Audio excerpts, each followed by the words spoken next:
gentlemen, boys and girls, we'd like to apologize for the short delay while we got the live stream up and running, but we are now live and kicking things off. A big greetings to our international viewers and stream partners joining us today from around the world. This is the best of the best. 95 of the toughest obstacle course races from around the world have earned their spot here today after a year of grueling qualifiers. And here they all are this weekend at the Ninja Academy in Perth, Western Australia, to prove their worth and fight it out for $5,000 in prize money that is up for grabs for anyone who finishes the entire course. A big thank you to Vivo Barefoot, our sponsor, for making this all possible. Ladies and gentlemen, sponsored by Vivo Barefoot, this is the 4th Annual Ninja Challenge League Finals 2018, right here live from the Ninja Academy in Osborne Park, Western Australia. Make some noise. My name is Rory Garton-Smith. I am your host for today's proceedings. I'm going to be bringing in some guests and talking to competitors throughout the day. This is the first year that we've held interstate qualifiers, and it has been phenomenal. 50 competitors have flown in from interstate to be here this weekend. In fact, the Perth locals are outnumbered by the interstate competitors. 8 local NCL rounds have brought us 34 qualifying athletes, and 9 interstate NCL rounds have brought us 50 qualifying athletes. And adding into the mix, get this, 11 international specimens coming from places such as America, Switzerland, Malaysia, the Netherlands, and even Barbados. The course has been updated overnight, so the locals have had no practice on it. It's a completely level playing field. I'm your host, Rory Garton-Smith. I'm handing it over now. Let's have a look at stage 1.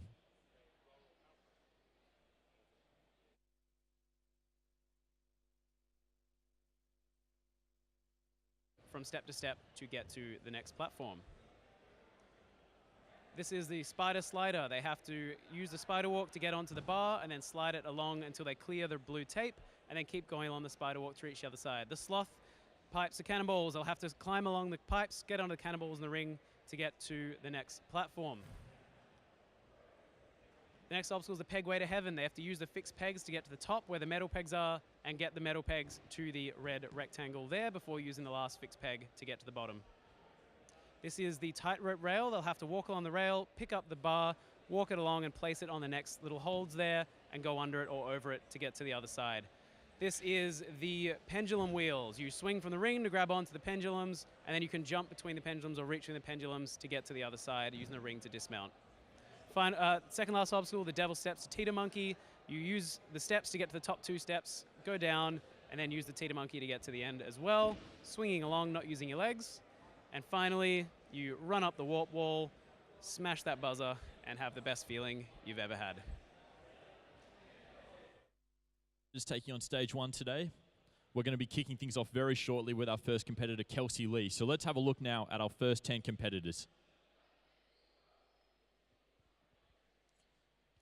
Coming in from Victoria as our first competitor, Tamara Caspersz qualified at the Victorian qualifying number 2 at the Fighting Lions. We've got Jack Martin. He was named the best actor by the Australian Screen Industry Network Awards. Very diverse group of competitors we have here today. Jolene Kelly, she trains with her pet snake, Stanley. We're going to have to ask her about that. Melinda Simcoe, she's 42. She's a market trader from Victoria. She qualified through the Fighting Lions outright. Average course completion of 44%. First time at the NCL Finals. Can't wait to see how they go. We're going to start things off now with our first competitor, Kelsey Lea.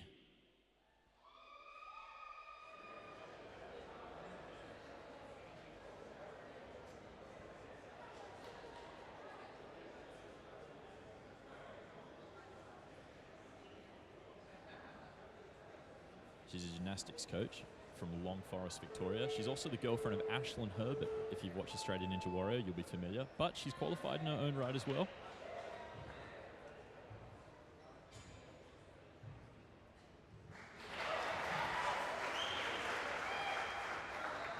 Passes through the first obstacle with ease.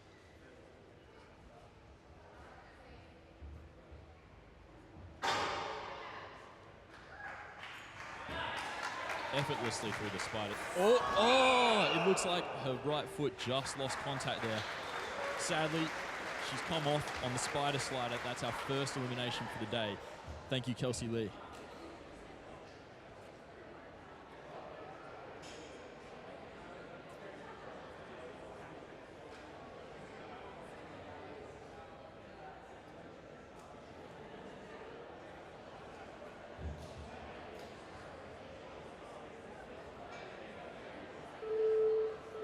Up next, we have Tamara Caspersz.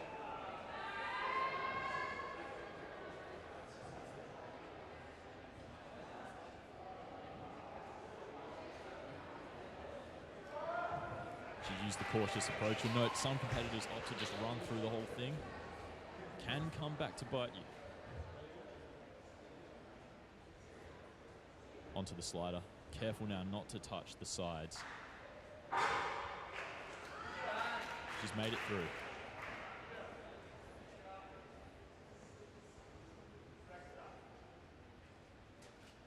Tamara coming off the spider slider. Good effort. On now to the sloth pipes.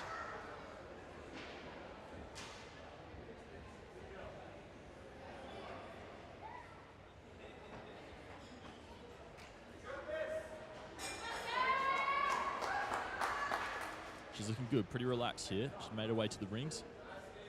There's 2 cannonballs. Now, you do have to use both cannonballs to not be disqualified on this obstacle. Tamara looking strong. She's made it through. Oh, now, this is our first checkpoint. Chalk is not recommended for the first few obstacles. And she's entered the pegway to heaven. Now, you don't have to use every single row on this. You can make it through as you want. But you do have to end with the 2 pegs inside that red square.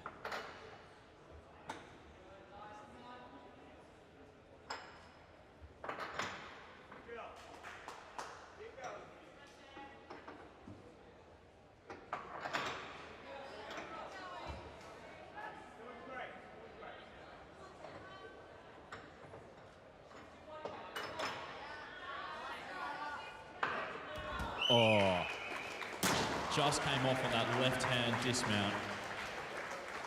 Unlucky Tamara, fantastic effort. Up next, we have Jack Martin from New South Wales.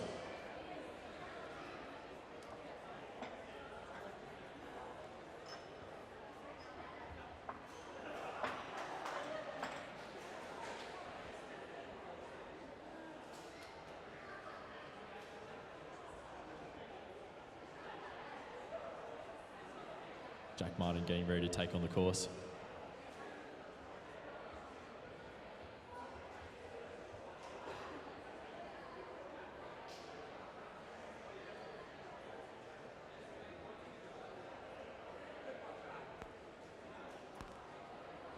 He was, of course, a semi-finalist on Season 2 of Australian Ninja Warrior, qualified through the New South Wales qualifying #1 outright, scoring 9 points in that competition. He was also named Best Actor at the Australian Screen Industry Awards. Let's see what he can do here today.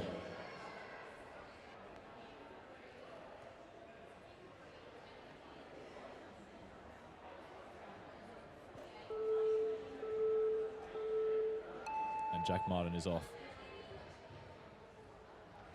He's run through the ascending steps, made it look easy. Already through the spider slider.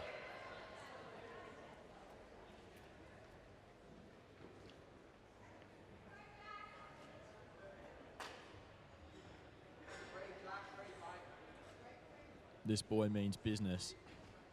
Still 3 minutes left on the clock, and he's already just about finished the first 3 obstacles.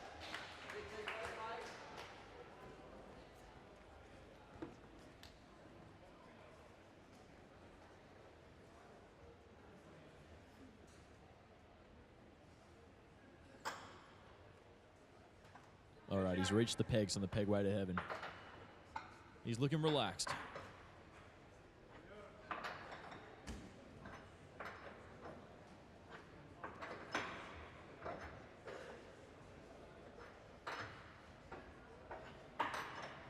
He's taking the bent arm strategy. We've seen some competitors try to go through it in just 1 or 2 swings. That's going to be harder today because the pegs are starting from the higher rungs. He's got the left peg into the finish hole. Right peg is in. He's just got to dismount now. Nice work, Jack Martin. On now to the tightrope. This one can be a bogey obstacle for a lot of competitors.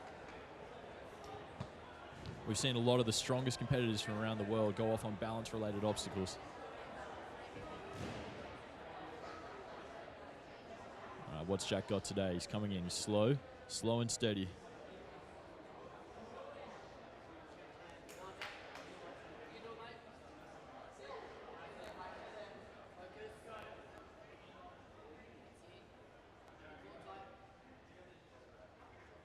Oh, good work, Jack. Just got to dismount now. He's through. The crowd love it.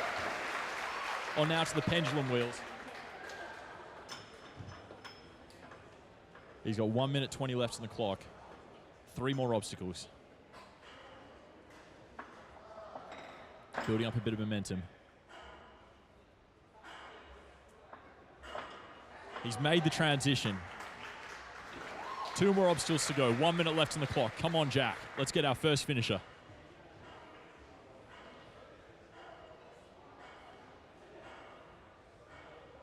Taking his time. He's having a stretch out. 50 seconds left on the clock. He's off.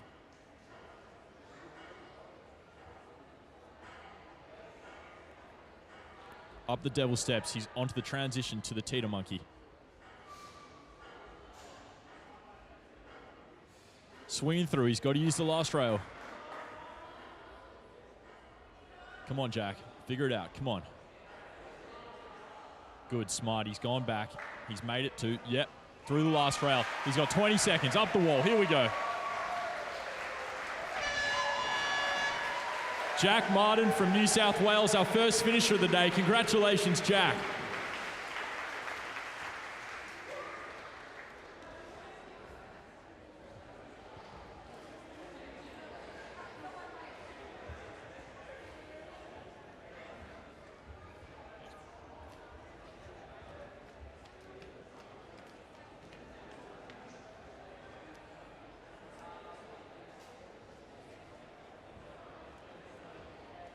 Jack Martin, our first finisher. How do you feel? I'm tired, nervous, excited. You looked pretty relaxed going through that. Was there any obstacle that you really felt stood out as the hardest one? The balance is a bit heady, but otherwise pretty standard. Yeah. Took it slow and steady and made it through. Well done, Jack, going through to stage shoot tomorrow. Congratulations.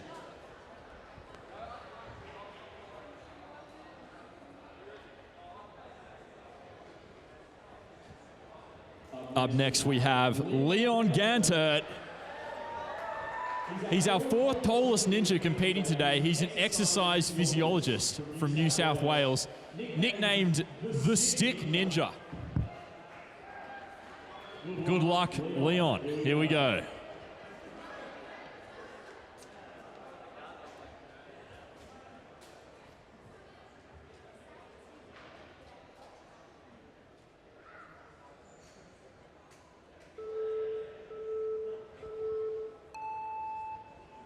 Leon is off.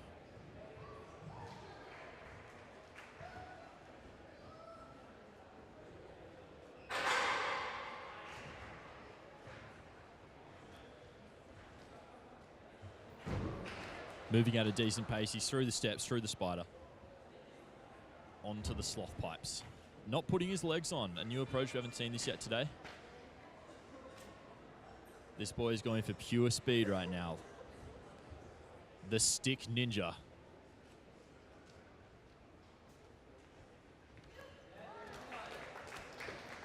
Well done, Leon. He's onto the pegway.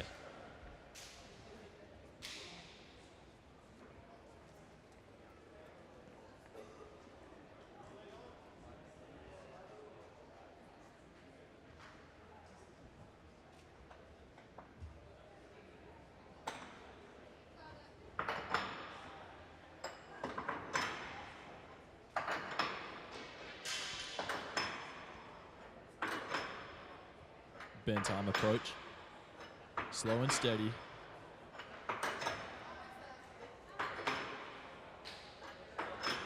He's nearly at the rectangle. Very nice. Left one in, right one in. Just a dismount.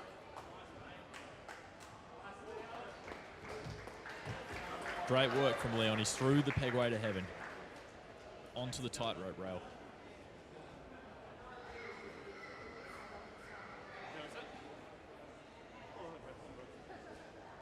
He's taking a short rest. Once you start, you cannot return back to the start. He's off.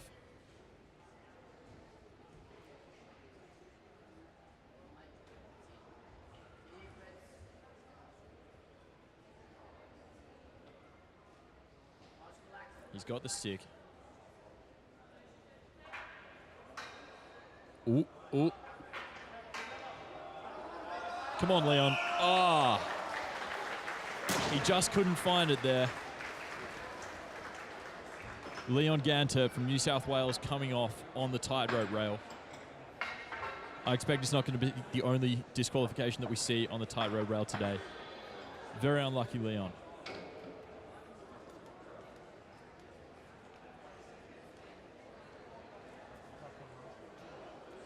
Up next we have Jolene Kelly from Victoria. She's been on both season 1 and 2 of Australian Ninja Warrior. She actually qualified for the NCL Finals in 2017, but she had to miss out due to a wedding. Fair enough. And she trains with her pet snake, Stanley.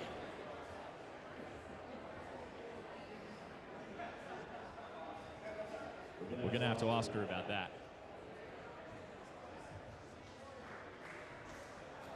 We can just see here, Leon just couldn't get the stick back in. Jolene's ready to go. Ladies and gentlemen, give it up for Jolene Kelly.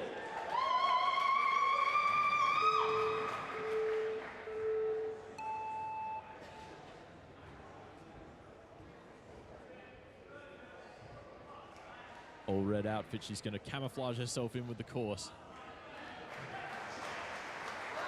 And she's through the ascending steps. Onto the spider slider. Here we go, Jolene. The competitors say this obstacle is all about the shoes. If your shoes can grip it, you can get through.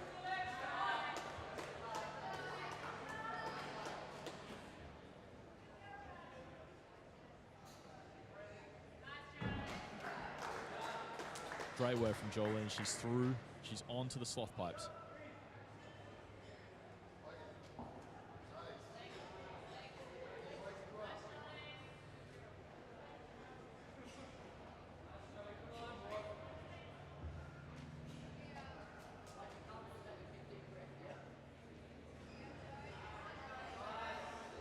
Legs back on to the second sloth pipe. She's up to the cannonballs. Good dismount. Here we go. Come on, Jolene. She's looking very determined here. You can see the focus. Oh. She's just come off on the first cannonball. Great effort from Jolene.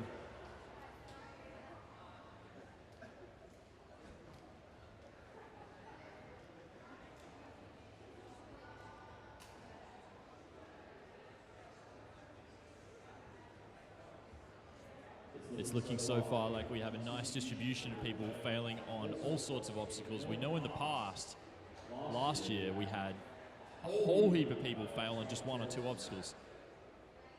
So it seems like, I know firsthand a lot of work has gone into the course last night to get it all set up and make sure that everything's fair and ready to go, and pretty evenly spread as well. Up next we have Kenneth Elias. He's from New South Wales. He's a 3-time NCL final competitor. He's a veteran to this state. He hit the buzzer last year on stage 1. Let's see if he can do it again.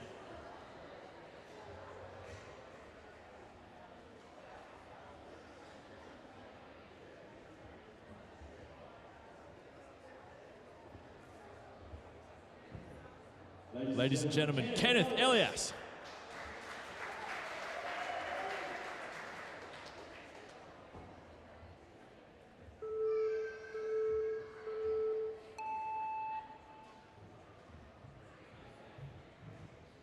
Off.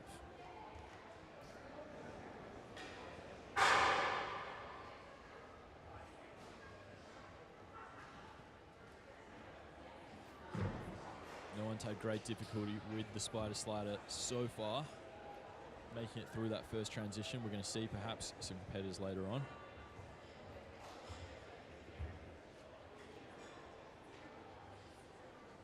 Kenneth not looking too phased so far.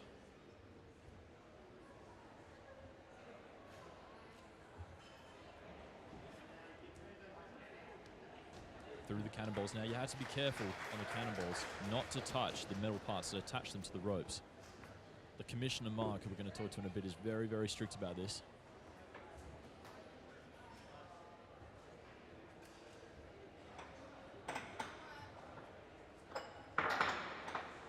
Onto the peg weight. It's very rough having such a grueling obstacle as the third obstacle up. A lot of the obstacles immediately following this are purely grip-based. And this one really gasses you out, especially if you're not familiar with pegboards. It's not one you want to get lost on or spend any extra time on. But Kenneth is looking strong. He's through it with ease.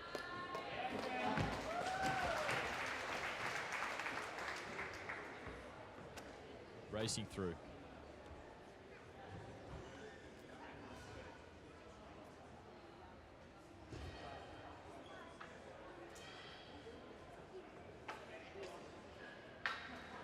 Oh no. Come on, Kenneth. Come on. Come on. Oh. We've lost another competitor to the tightrope rail.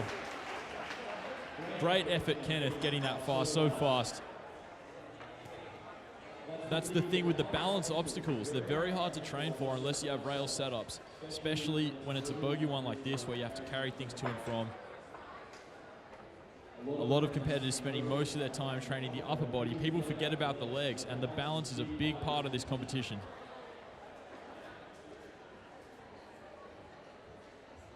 The tightrope rail claims its second victim.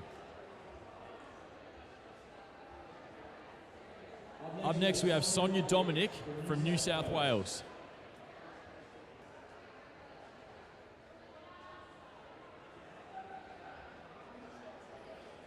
She's the tallest female competitor at the NCL Finals. Originally from Germany, but she's lived in Australia for the last 22 years. The Science Ninja. She's also our oldest competitor, coming in at 46 years old. Fantastic effort from Sonja. Let's see what she can do.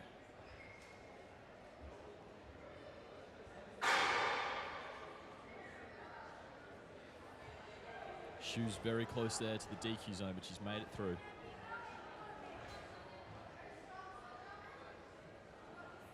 And she's through the spider slider.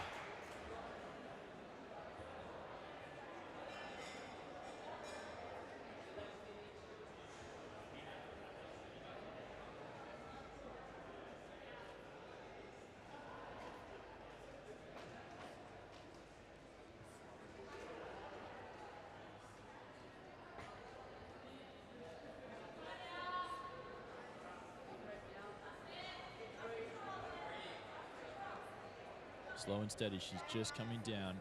Careful not to swing out too fast in the dismount. Onto the, oh, just off in the first cannonball. Fantastic effort from Sonja Dominik. The cannonball takes another victim.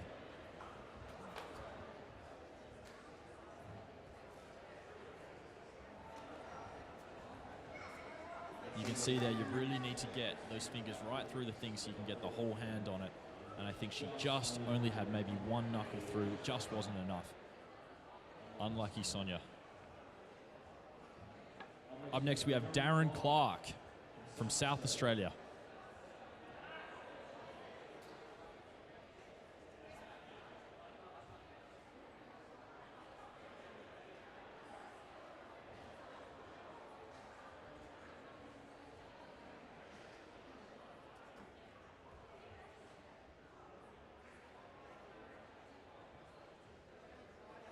Darren Clark ready to go, just making sure there's nothing on his shoes. He's 41 years old. He appeared on season 2 of Australian Ninja Warrior, qualified through our Victorian qualifying number 3. On countbacks, that one was very close. And he's off.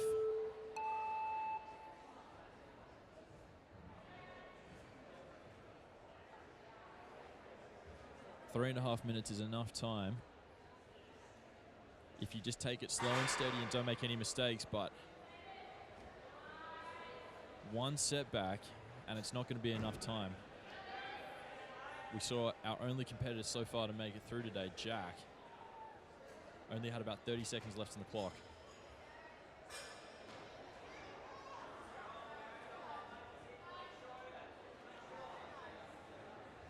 Darren Clark just oomping his way through the sloth pipes there. He's onto the cannonballs, and he's got a good grip on these.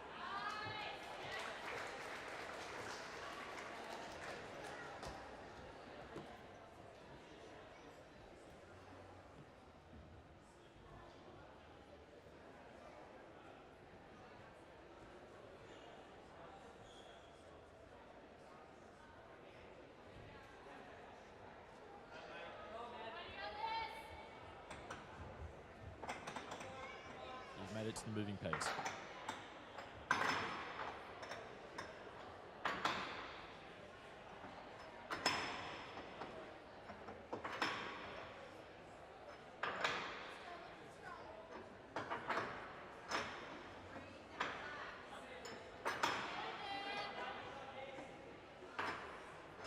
Almost there.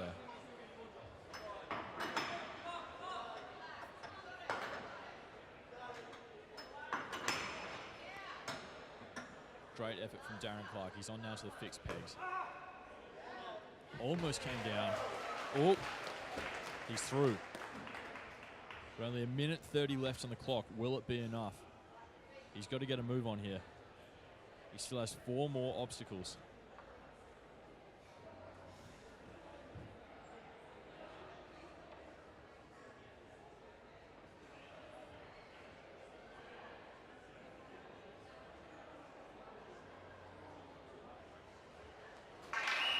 Oh, I think his foot's just come off on the side there.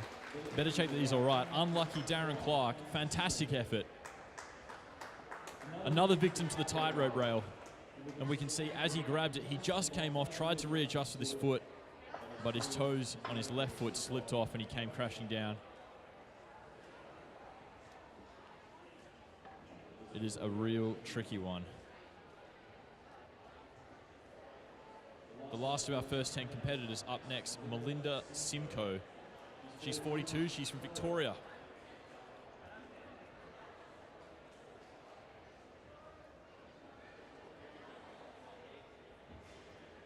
Ladies and gentlemen, give it up for Melinda Simcoe.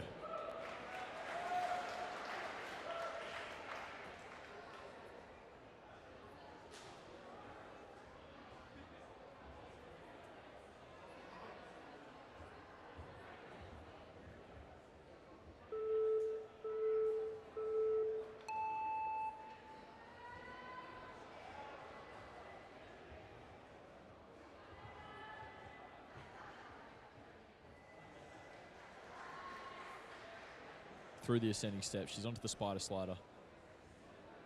A decent pace, but she's going to have to speed up a little bit.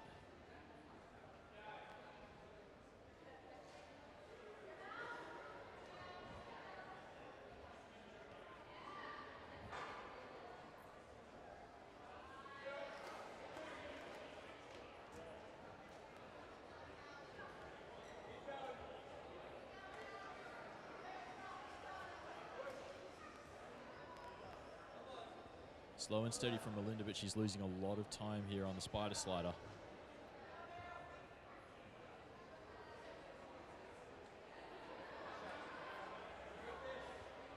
Come on, Melinda, just the dismount now.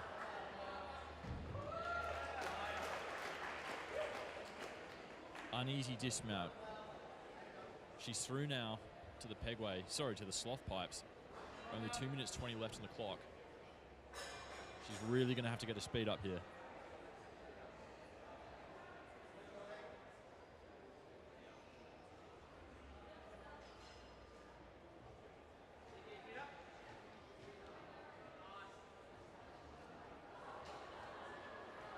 Now competitors have to be very careful not to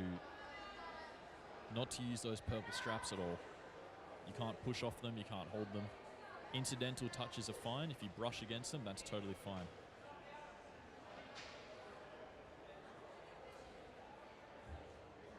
Struggling here a little bit with the transition.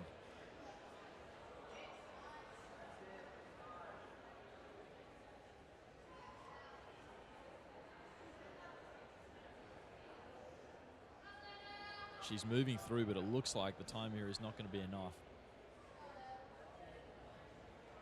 5.5 more obstacles to go, and she's got 1:20 left in the clock. Come on, Melinda. Let's see how far you can get. Just came off on the cannonballs. Unlucky Melinda Simcoe. That is the last of our first 10 competitors. And you can see she just couldn't find the grip there on her right hand. One of the first 10 competitors, Ben Stewart, unfortunately wasn't able to make it in today.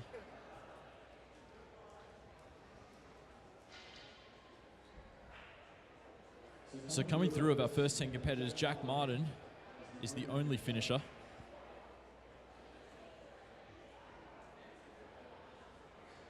With a time of 3:13, he didn't have too much to spare there.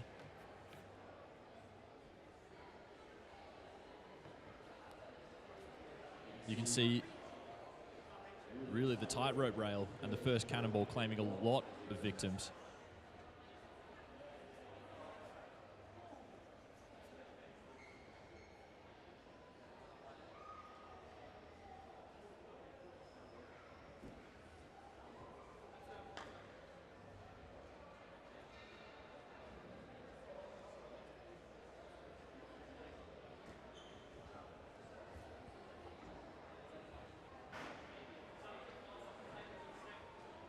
Starting now with our next 10 competitors. Josh Mcallan, he's 34, he's an account manager from WA. He's one of only 5 people to compete in every single round of the WA League. Fantastic effort from Josh. He's also one of our first local competitors. Of course, a lot of these earlier competitors are from the interstate qualifiers. We have Muz, 28. He's a medical scientist from Mount Lawley, originally from Zambia. He's performed as an acrobat at the Fringe Festival, so you know he's got some core strength. Let's see what he can do today. And of course, Jack Wilson. If you're familiar with the Australian Ninja Warrior TV show, he's the 2-time grand finalist. We're very excited to have him here. He's a mix of Aboriginal and Welsh. A fantastic combination that has brought us this immense specimen of a man. Let's see what they can do. Starting it off with Josh Mcallan from Western Australia.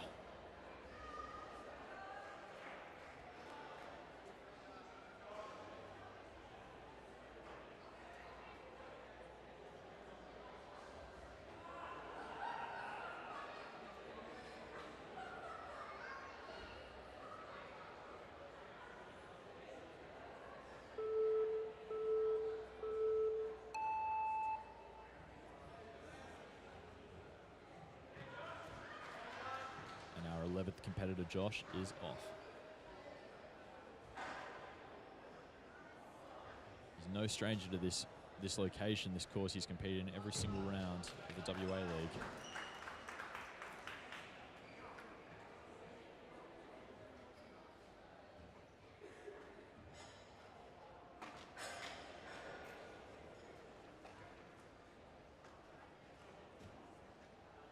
League, of course, being very competitive, a lot of local people getting involved. So Josh qualified through countbacks because it was so tight to get through to the finals here.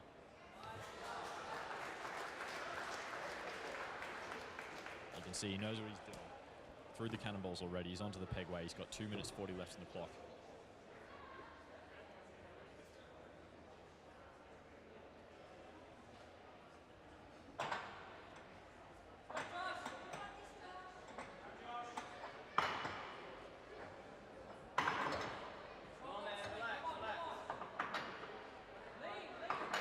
Just missed the first input. This sends a lot of energy. Anyone who's done a pegboard knows if you miss the first swing in, it can be extremely taxing. Your shoulder really takes it. You have to lie there and really try hard to move it back in. It takes a lot of energy.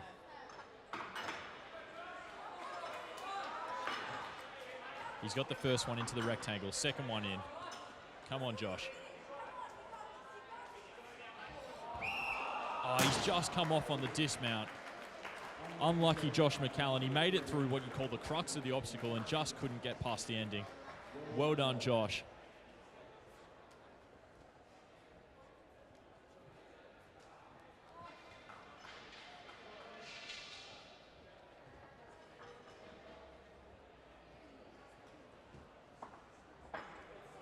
It was probably those swing outs that did it to him. He just didn't have the stamina left at the end there to make it through the last bit. Up next, Zak Stolz. He's 19 years old. He's from Victoria. He's one of only 3 teenagers at the NCL Finals. Well done, Zak. Average course completion of 94%. Pretty decent. It won't be enough today. You're going to need 100%. You've got to get through. Let's see if he can do it. Ladies and gentlemen, Zak Stolz.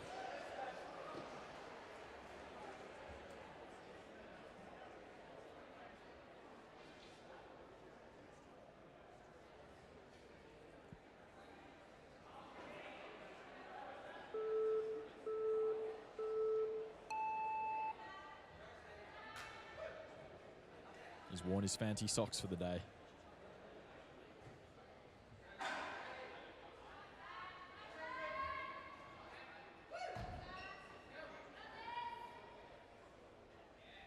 Now, we've had no disqualifications so far.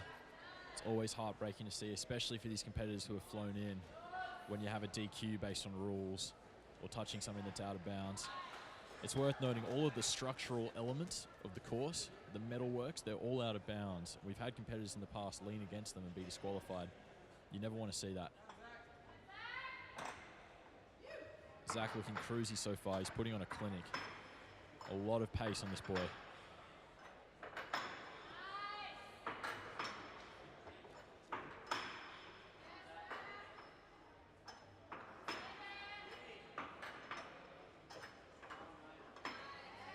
Bentham the whole way. He's moved through with a lot of speed. He's onto the dismount pegs. Great effort from Zak. Still 2 minutes 20 on the clock, but has he got the balance? Only one competitor so far making it through this. Come on, Zak. Come on. A great save.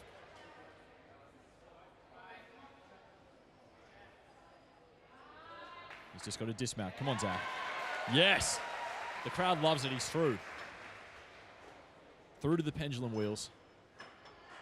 He's still got a minute 50. Could we have our second finisher here? Come on, Zak. He's through. Still a minute 40 left on the clock. He's wasting no time. He's already started on the devil steps.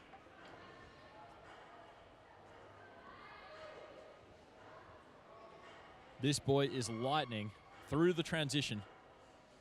He's on the teeter monkey. You have to use the very last part of it. Oh, he's missed it. He's missed it. Come on, Zak. He's through. Just up the wall. Ladies and gentlemen, the second finisher, Zak Stolz from Victoria. One of only 3 teenagers here today, and he's finished the course. Well done, Zak.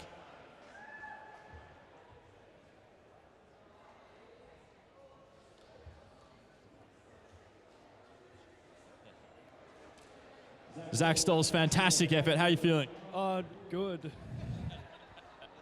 Nearly came off there on the balance. I saw this fantastic save. What was going through your mind? Don't fall. Don't fall. Words of advice for all the other competitors here today. Thank you so much. Zak Stolz, second finisher. Congratulations.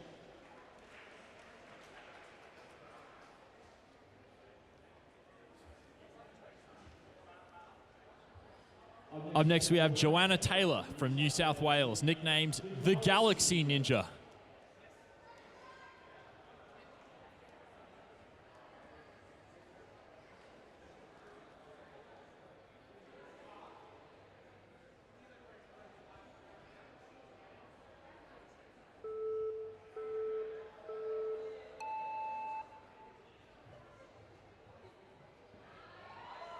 That graphic there displaying Nanny. She is not a grandma. She's from Nanny, which is a city in New South Wales.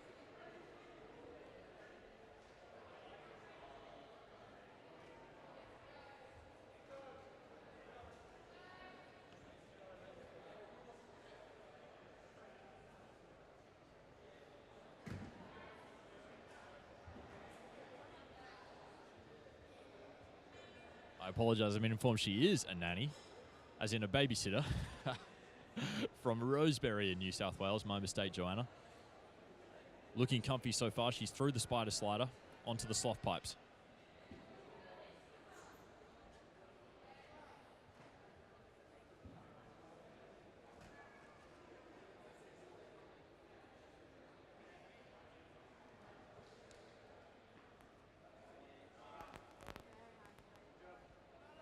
Careful now not to use the tops of the cannonballs.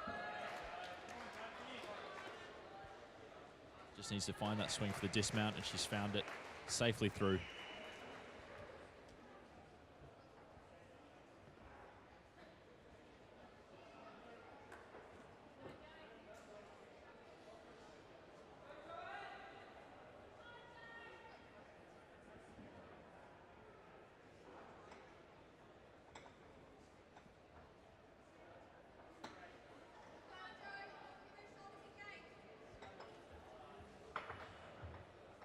Taking the cross arm approach. First time we've seen this today.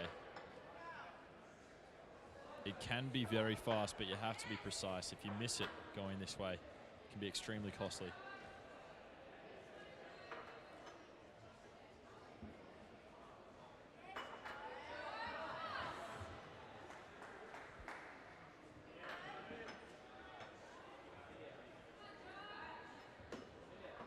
She's made it to the second peg.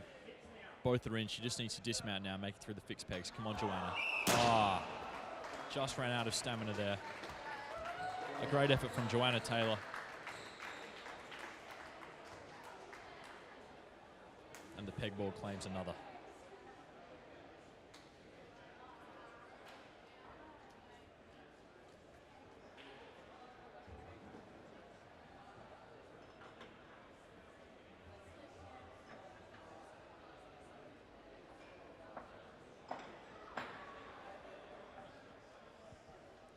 Up next, we have Natalie Linsdell.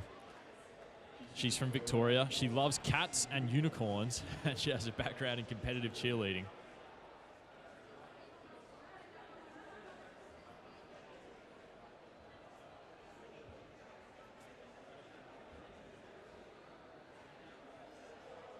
Cheerleaders are very strong, as we know. India Henry, one of the locals, being one of the best competitors on this course, also a cheerleader.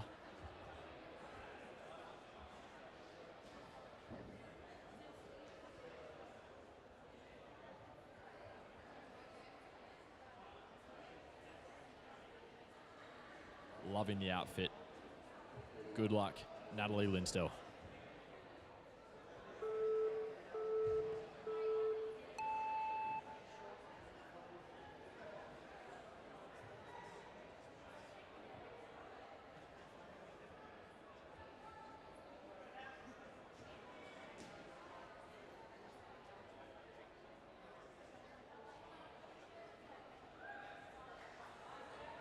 Cautiously through the spider slider.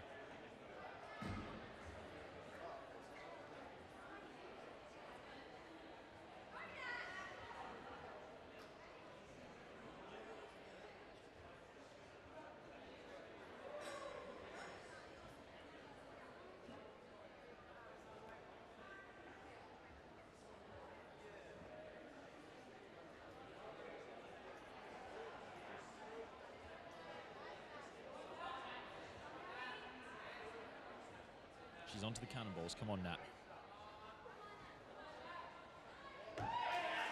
Great effort. 2.5 minutes left in the clock.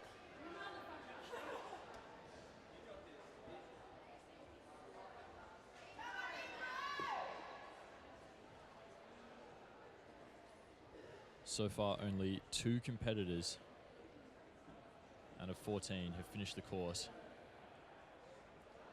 No one's been eliminated due to time.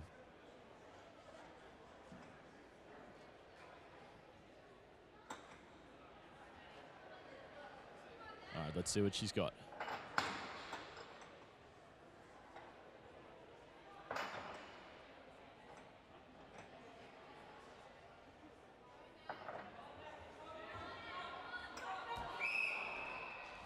Just came off there. Unlucky Natalie Linsdell. Great effort. A lot of people going down on the pegway today. You can see she just couldn't find the angle. And after the first swing out, it's really costly to get her back in.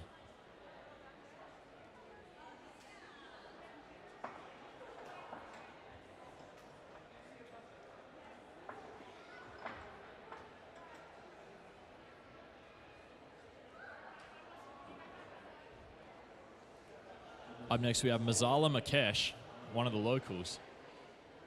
Everyone here calls him Muz. He's an acrobat. He's performed at the Fringe Festival, which is a big local festival here. Qualified through the WA League on countbacks. He's a medical scientist from Mount Lawley.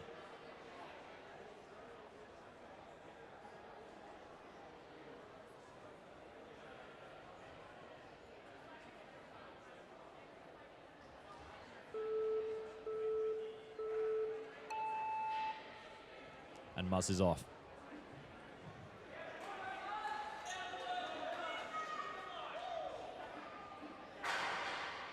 Now, he's no stranger to the spider slider, but he's never done it like this before.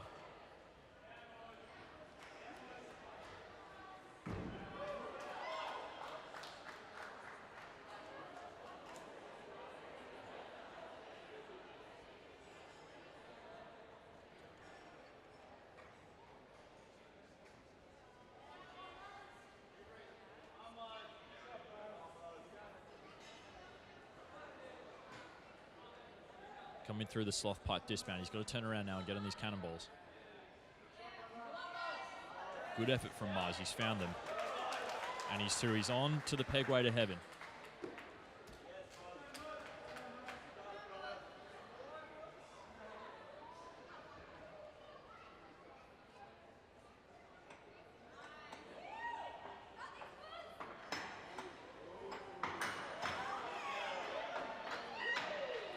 Muzz skipping lots of rungs here.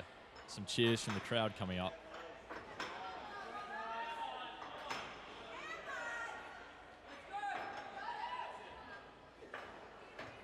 You wouldn't know it from the look on his face right now, but he's probably one of the most cheerful members of the gym. But right now, nothing but determination. He's through.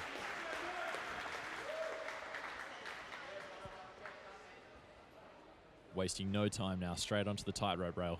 Come on, Muzz.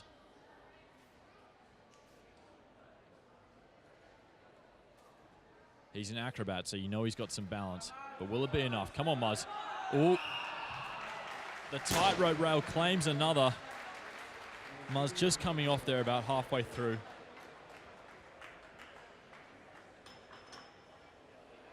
A great effort. He has an average course completion of 56% across the year, and that's about where he got to today. Thank you, Muzz.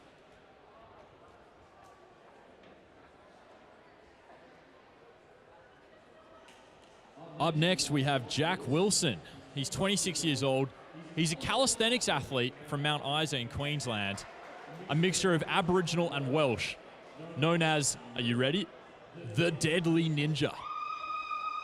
He completed the New York Marathon as part of the Indigenous Marathon Project. He's just an all-round impressive human. Two-time Australian Ninja Warrior grand finalist. We're very excited to have him here today. Ladies and gentlemen, Jack Wilson. Let's see what he can do. He's one of the stars of Australian Ninja Warrior.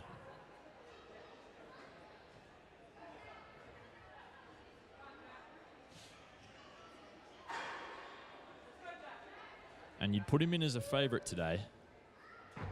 And this early bout of pace is showing you why.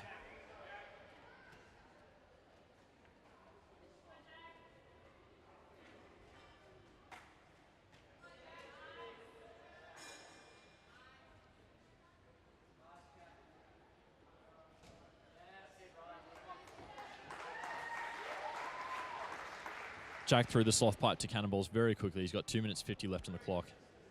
Taking a second to shake out, and he has started on the pegway to heaven. He chose not to chalk up. Let's hope that doesn't come back to bite him.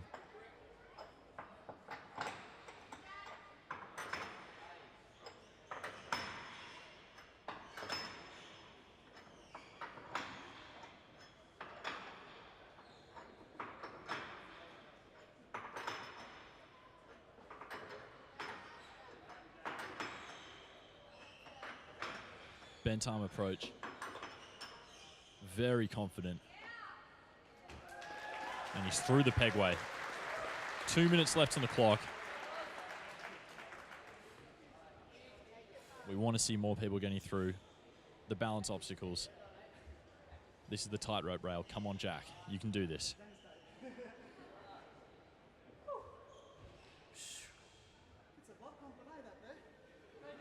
Having a word with the crowd there.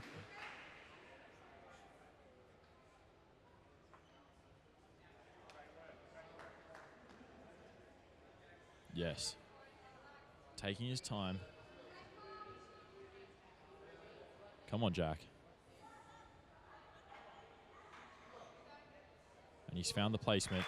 And he's through. Jack Wilson, 1 minute 20 left on the clock.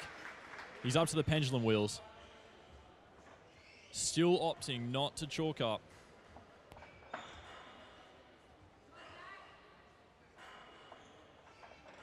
Getting a bit of momentum for the swing. He's got a minute left on the clock. Come on, Jack. He's stuck it. 1 minute left.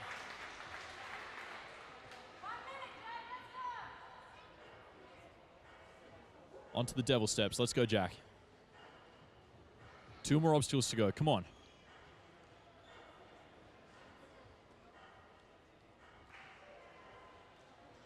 He's got to transition to the teeter monkey. He's only the 3rd athlete to make it this far. Everyone who's made it this far has finished. We know he can do it.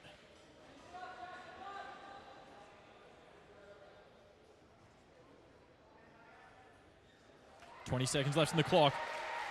Through to the small wall. And he's up. And we have our next finisher. Ladies and gentlemen, Jack Wilson. Only our 3rd competitor to make it through today. Congratulations, Jack.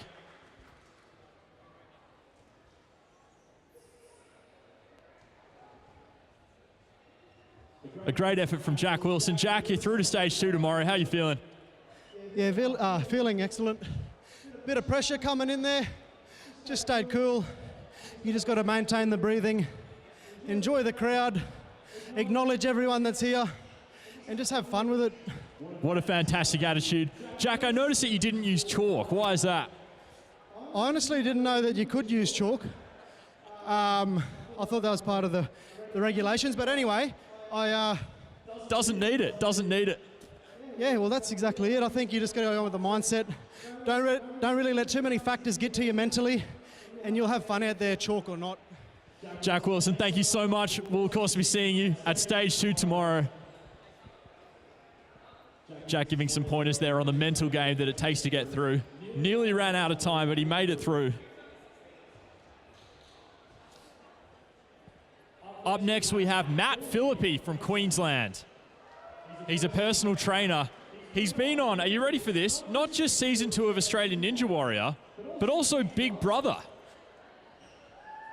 The man loves the TV. He's ready to go. Give it up. Matt Filippi, here we go.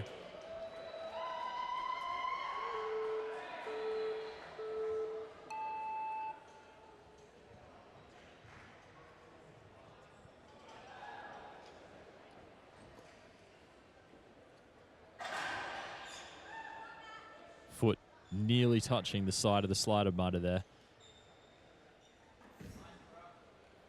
But he's through.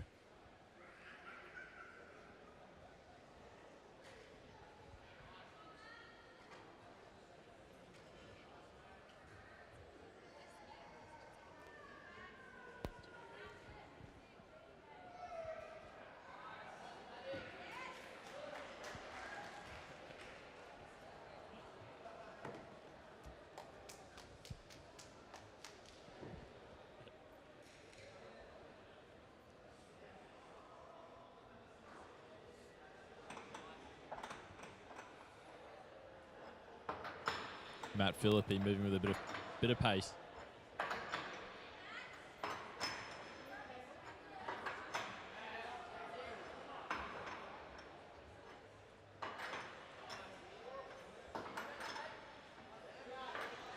Left peg is in. Right peg is in. Just the dismount pegs. We've seen some athletes come off on these now. But Matt is through. and taking the time to clean his shoes off.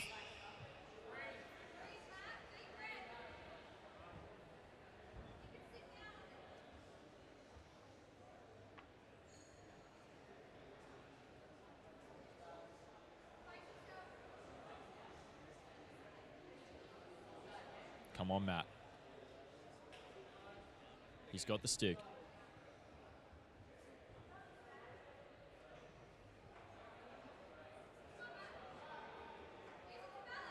He's got the stick on, and he's through. Matt Filippi is through.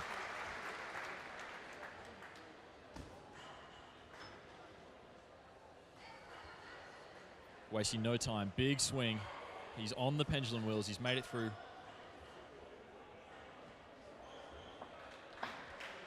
Well done, Matt. Just 2 more obstacles to go. He's putting up a blistering pace here. Possibly our fastest competitor so far. Still more than a minute left on the clock.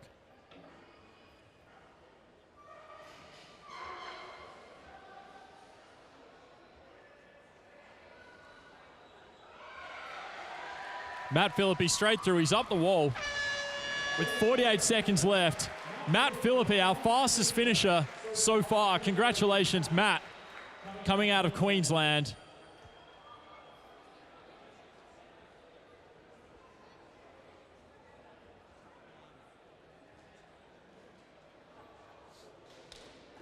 Matt Filippi, well done. Fastest finish today so far. How are you feeling? Fastest finish, I'm happy with that. But no, it's a fun course. Just got to try and compose and take big deep breaths until you can. Anything give you any trouble in there? Say again? Did anything give you any trouble? I think the balance beam, because it's getting a lot of other people, so. We've had a lot of people falling off on that. Any tips? What does it take to get through the balance beam? Take your time. That's probably the biggest section where you need to take your breath and recompose, but yeah. Awesome. Thank you so much, Matt. We'll be seeing you tomorrow.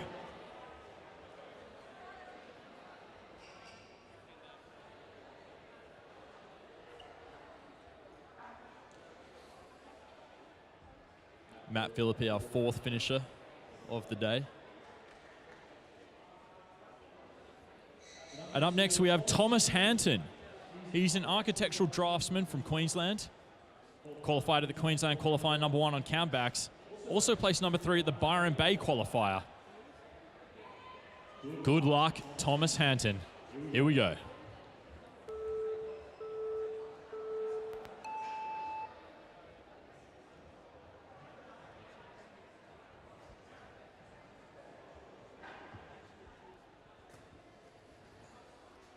Through the spider slider, but his shoes are giving him a bit of trouble here, but he's through.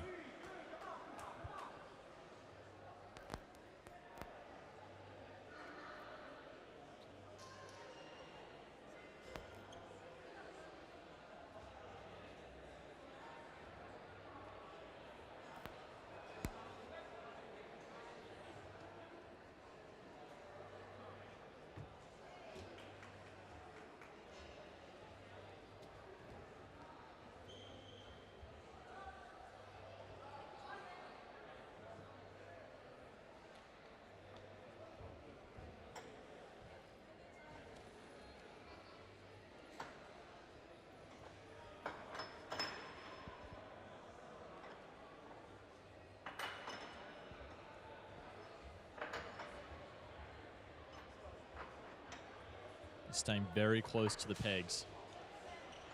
Drop down 3 rows there.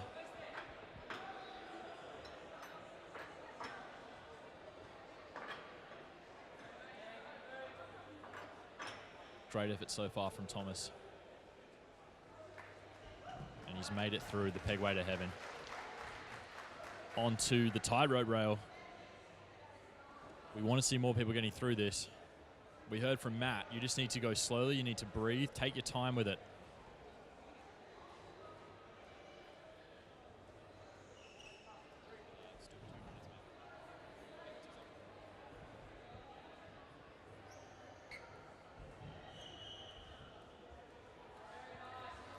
Brilliant effort from Thomas, he's through.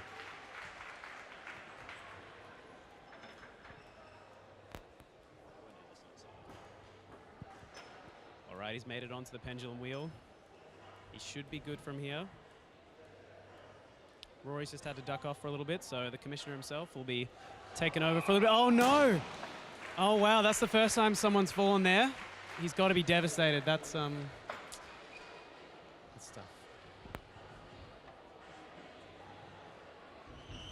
When do I start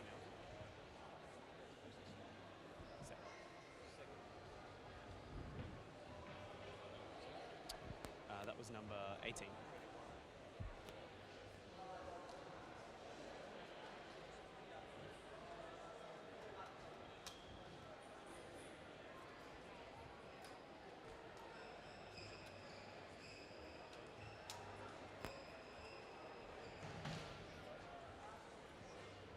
All right, ladies and gentlemen, up next we have our first international wildcard competitor.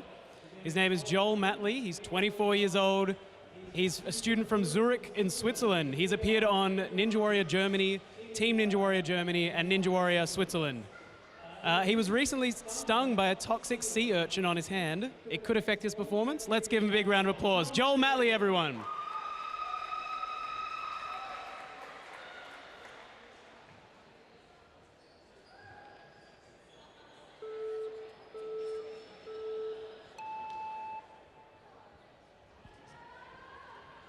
He looks confident through the steps. Now, Joel's very new to the ninja training. He's only just started, but he's got a natural gift for it. Let's see how he goes with some of these trickier obstacles that require a bit more experience. Now, I've seen some people just use their hands on this one. Looks like Joel's going to take that approach as well. See if that comes back to bite him later on. He's having a little bit of trouble on the dismount, on the transfer. Looking good, though, looking good.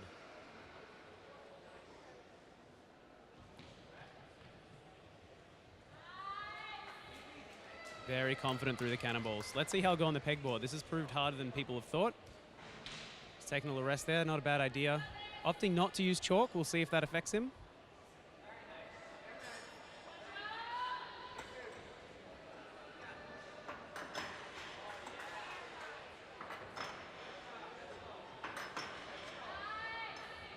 Very strong through here, keeping that nice lock-off position, making sure those pegs are going in smoothly. Now these can spin if you're loose with them, so he's doing a great job keeping those under control. Just needs to stick the dismount. Well done. Now this will be a real test. I'm not sure what his balance is like.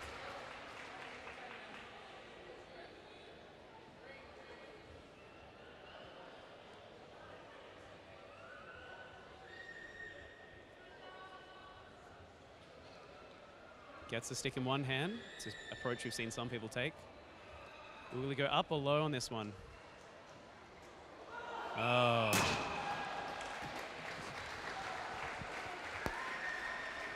Tide Road Rail claiming another victim.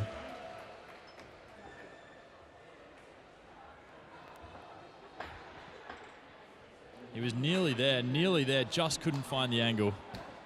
And it is an unforgiving obstacle. One slip. There's no recovering.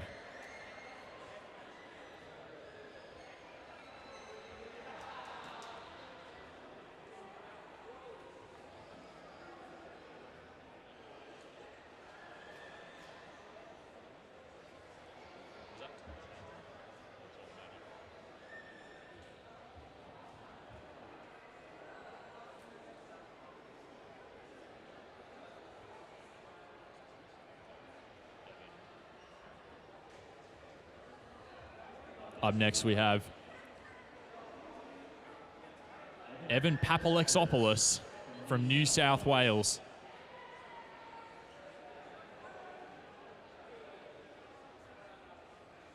He's a marketing professional from Bondi. He competed at the NCL Finals in 2016. We're happy to have him back. Good luck, Evan.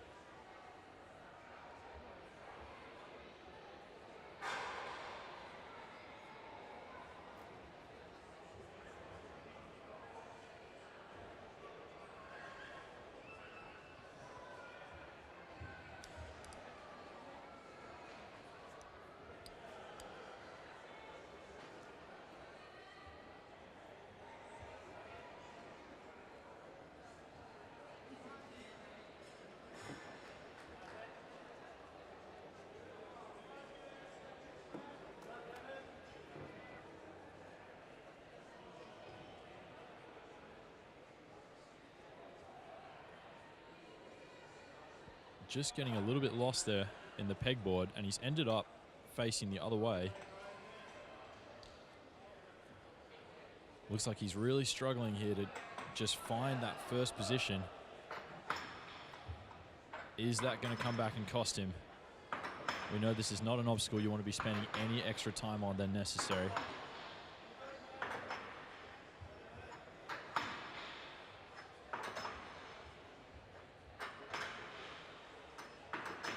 But he's almost there.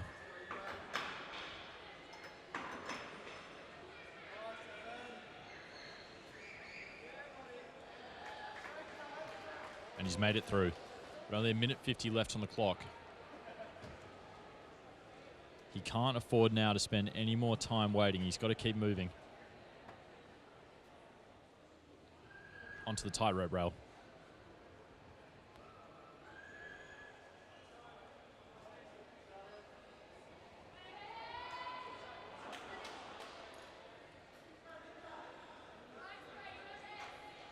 Going for the top. Oh, he's... Oh! Evans just come off. It's so disappointing. He was looking so good. 1:20 still left on the clock. Great effort from Evan. He just couldn't find it there. Just. He was so close.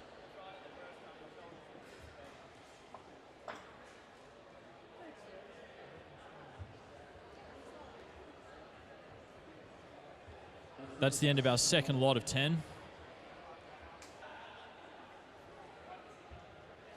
We're joined now by Mark Ravi.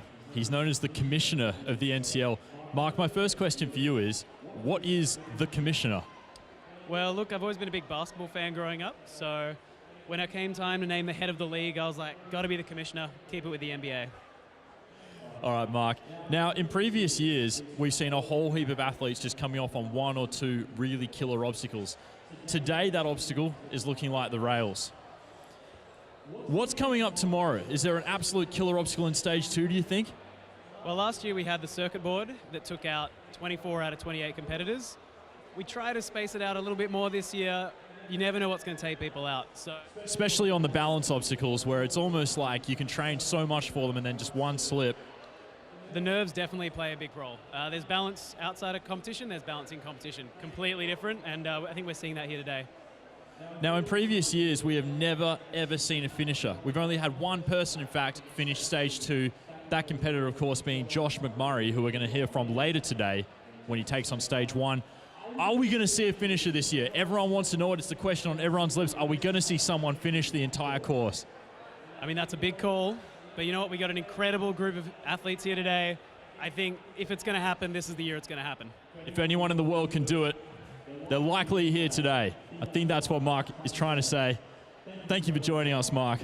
When are you up? You're running soon. I believe I'm running 60 seconds, so not soon. I got about 40 competitors to go. I've got to start getting in my headspace, but it was great to talk to everybody and get on the live stream. Hope you guys keep watching. We've got a lot of fun stuff coming up. And, yeah, you'll see some of the best people later on in the day. Cool. Thank you so much, Mark.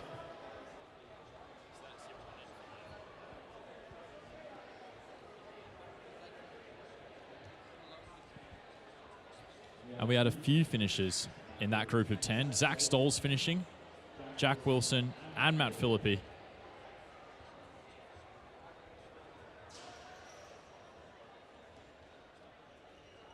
The rail section really taking out a lot of competitors there.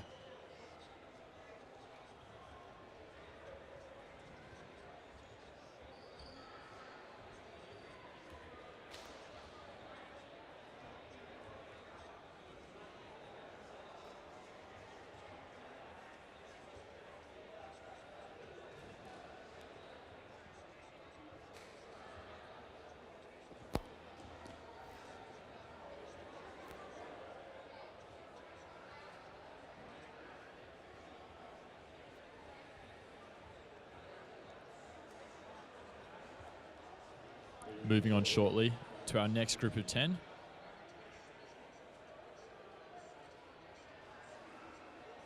Kicking things off, we have Loki Kuroi. 29 years old from Queensland. He's a graphic artist. Reached the semi-finals on Australian Ninja Warrior Season 2. She modifies cars in addition to her work as a graphic artist. And she pulled off an epic Naruto cosplay for Halloween. We'd love to see it. Qualified at the Queensland qualifying #1. Good luck, Loki. Bryson Klein, also, if you remember from Season 2 of Australian Ninja Warrior, put on an absolute clinic. We have Paul Ranger. He's a bit of a local personality. Brings his dog to the gym. Used to be a social worker. He's also the only person to have ever been suspended from the NCL. What a controversy that was for blowing the whistle during someone else's run.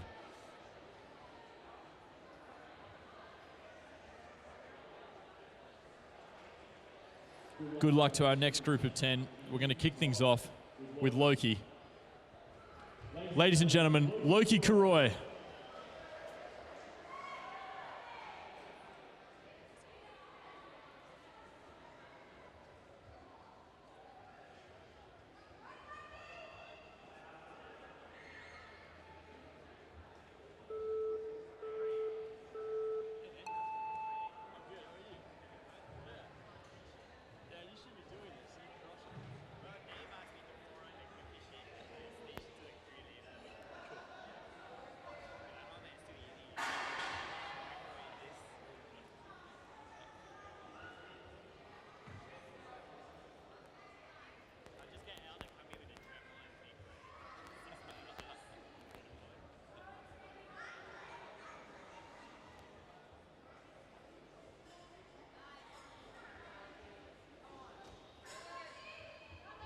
Loki looking fairly comfy as she works her way through to the cannonballs. Match, and she's through with good time.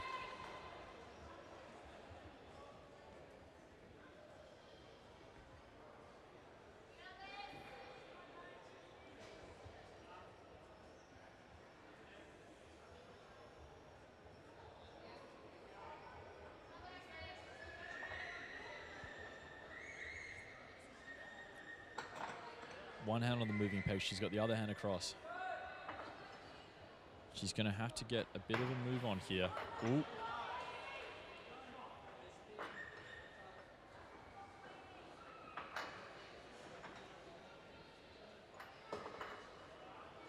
Trying to skip a few pegs there.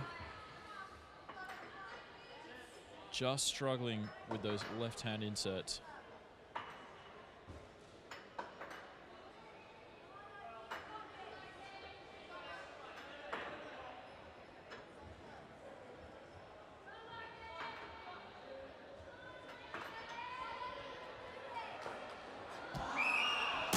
Unlucky. Loki Kuroi very, very close there to making it through the pegway to heaven. Just couldn't find those final inserts to make it back to the fixed pegs. A great effort from Loki.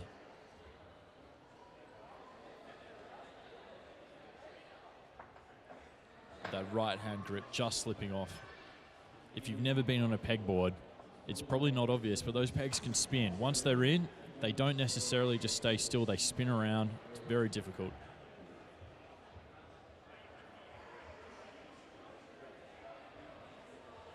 Up next we have James Felsch, 35 years old. He's a marketer from New South Wales and a keen surfer. Competed on Season 2 of Australian Ninja Warrior. He competed at the NCL Finals last year, came 38th overall, a pretty decent effort. Good luck, James.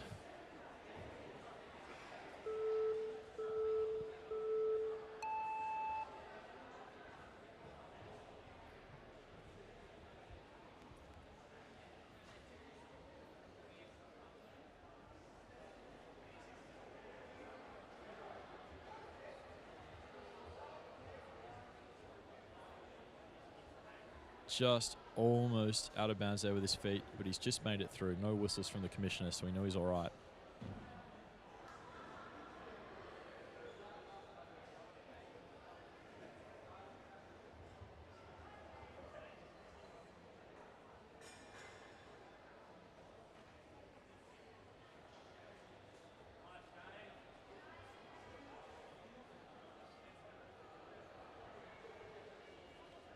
Onto the cannonballs.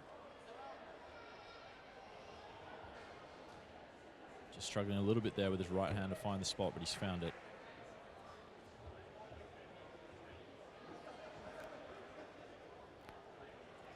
Of course, the run order today is in reverse seed. So the competitors who qualified top rankings are running last of all. Hopefully that means as the day goes on, throughout the later groups, we'll get more and more finishes.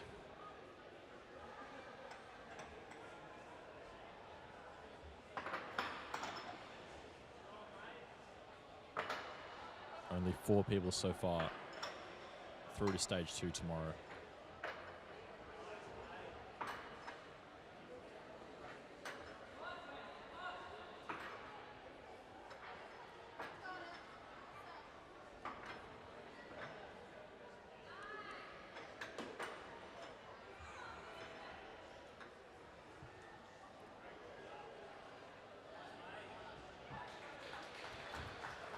And James is through the pegway to heaven. He's only got a minute 25 left on the clock. It's not a lot of time. Let's see if he gets through this. We've not had anyone get through this and then fail to finish. But he does only have a minute 10 left.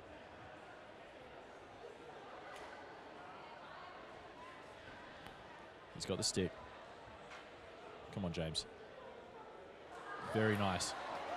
And he's through. Just. But the clock is ticking. 50 seconds left.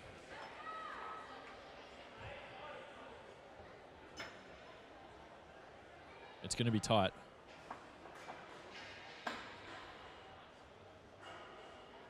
.40 seconds left. Sticks the transition. But he's got to really blitz it through the devil steps. Come on, James. 25 seconds left on the clock. It's going to be tight.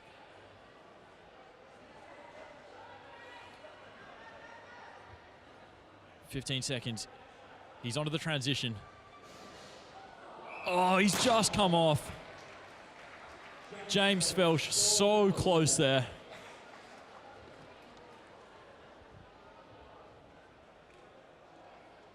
James, so close. How do you feel? 10 seconds left on the clock, only one more obstacle to go. Unlucky. The crowd feels for you. Thanks, man. Yeah, I was wanting to get one more swing for that last grab, but I didn't have time, so I just had to go for it. Unfortunately, I didn't quite get the reach. Such a fantastic effort. Well done.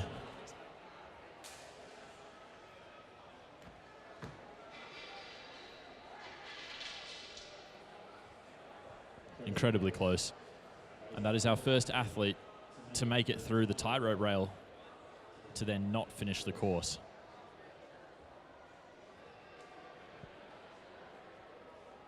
Unlucky James. Up next we have Bryson Klein. He's 20 years old.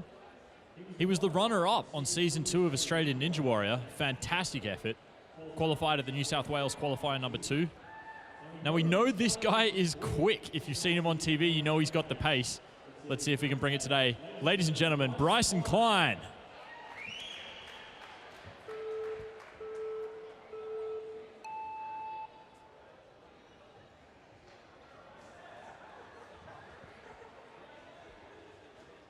Cruising through the steps.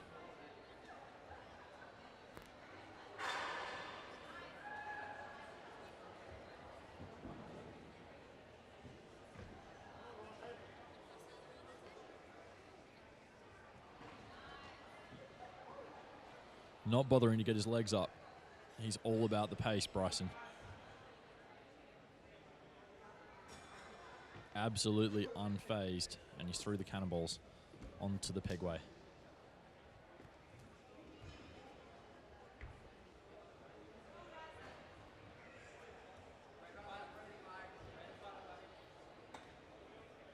And Bryson is strong. He's a rock climber. We know rock climbers do really well in these style of competitions. He's also got a lot of reach. He's 6'1", long arms, long legs. Looking cruisy so far. One peg is in. He's going to have to move it, or he's going to have to get the other peg across. And he's got the other peg across. Great effort from Bryson.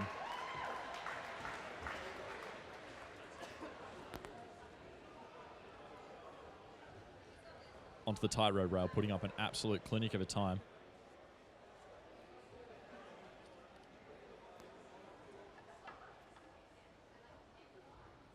Steady.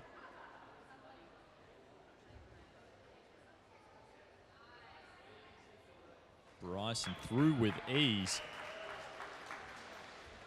And he just jumps straight through. He's on the pendulum wheels. Sticks a dismount. He's already through.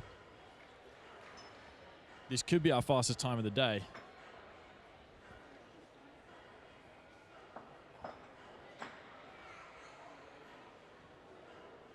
Through the devil steps. He's just got to transfer now onto the teeter monkey. Has to use the last rail on it. Good. He's through. Onto the small wall. Congratulations, Bryson Klein, our 5th finisher.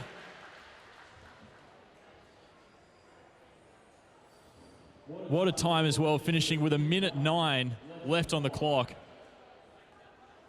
Olivia Vivian giving him some congratulations. Bryson, well done. Thank you very much. What an absolute time you put up. That's the fastest time of the day so far. You still had 1:09 left on the clock. You never even looked like you were tired going through that. But I can see you pounding now. How you feeling? Yeah, no, my grip was sort of starting to get a bit taxing, a bit more than I was expecting at this last sort of obstacle. But I knew I had it in me, so I just sort of kept going and smashed it out. Oh, fantastic, Evan. Well, we look forward to seeing you tomorrow. Thank you so much, Bryson.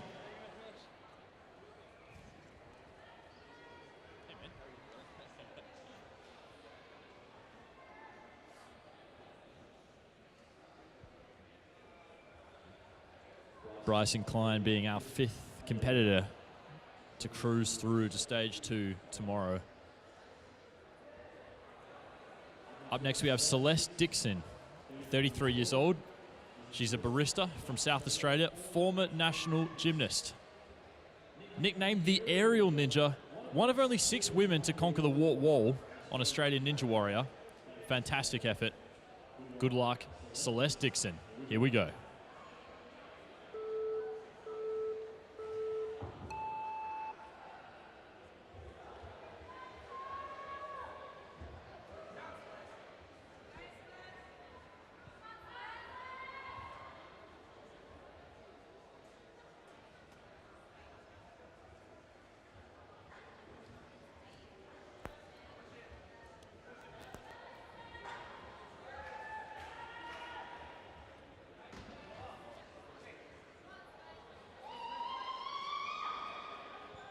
Gets through the ascending steps.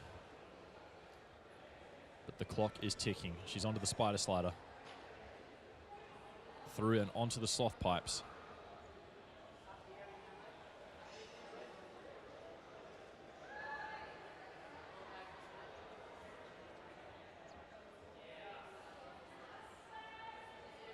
Celeste moving onto the cannonballs, trying to find a good grip.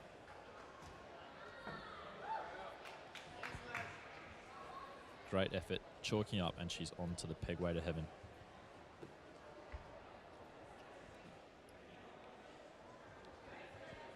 And we can see our regulators there on the side. One blow of that whistle, and we have a disqualification, but no one's been disqualified so far, fortunately. You never want to see it. It's really heartbreaking.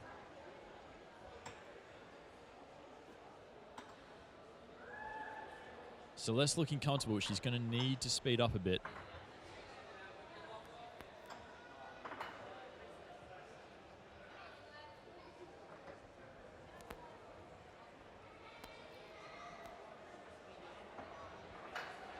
Opting for the swing through beta.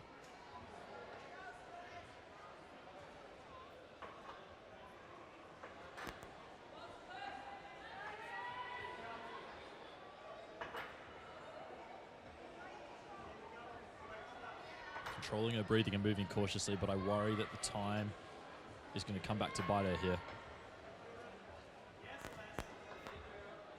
She's got them both pegs in, but now she's only got 1:20 to get through the remaining obstacles. You can do it, Celeste. Let's go.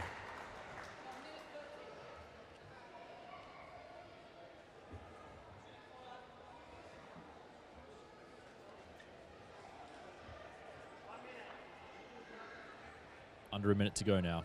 She's taken off on the tightrope.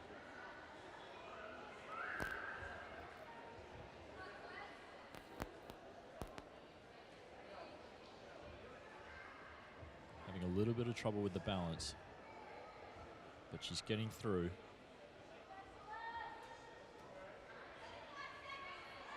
She's got it on. Great work, but the clock is ticking. 30 seconds to go. Come on, Celeste.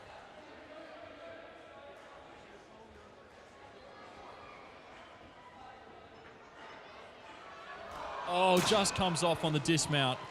So close, Celeste Dixon.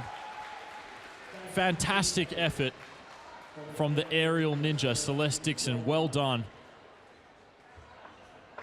Just came off. She got her hands in the right spot, but as the swing through came, she just got pulled off. Extremely close. Would she have had enough time to finish? We'll never know. She was very, very close. Well done, Celeste.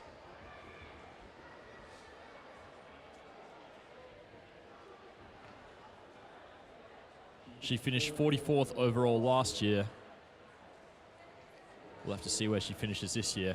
Up next, we have Paul Ranger, 28-year-old from Trigg, a beach area in Western Australia. And he's a dog lover. He comes to the gym with his dog. He used to be a social worker. And I mentioned earlier, he's the only person who's ever been suspended by the NCL. He blew the whistle during another competitor's run and was banned for a few weeks. But he's back. He scored 39 points across his best 3 rounds. Average time on the course, 1:09. He's pretty quick. Average time per obstacle, 15 seconds. So he's got some pace. Let's see what he can do today. He made it to the semi-finals on season 1 and 2 of Australian Ninja Warrior. Ladies and gentlemen, Paul Ranger.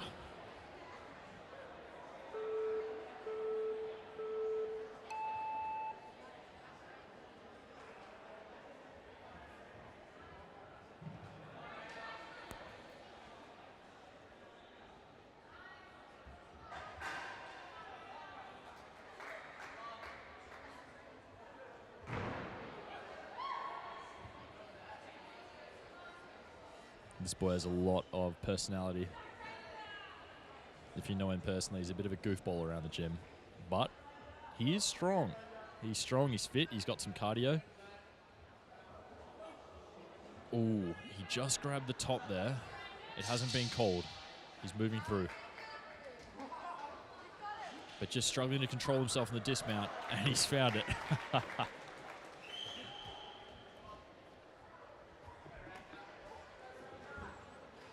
Showing his moves to the camera here.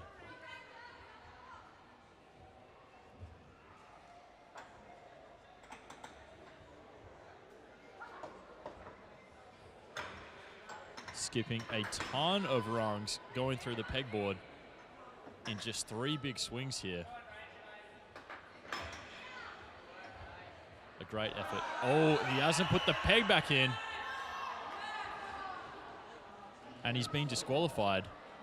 Paul Ranger failed to put the second peg back into the red rectangle. And it's heartbreaking.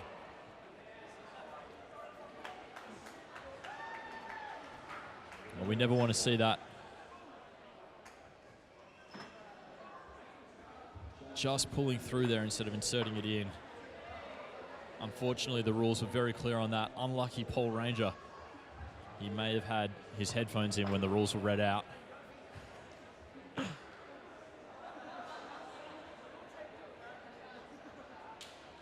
And that is our first DQ of the day to the 28-year-old Paul Ranger from Trigg. Up next, we have Miriam Gaulton. She's a vet nurse from Perth, competitive dog trainer and an artist. Nicknamed Mizza, competed on season 1 of Australian Ninja Warrior, qualified through the WA League. Good luck, Mizza. Here we go.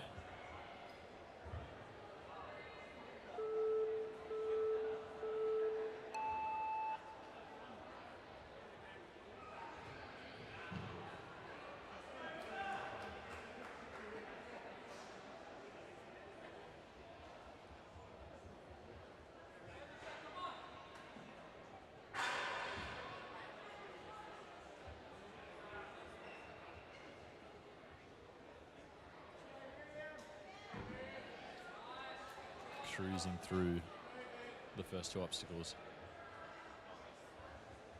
Miriam Gaulton. The average time per obstacle is 35 seconds. So she's going to need to really increase that today.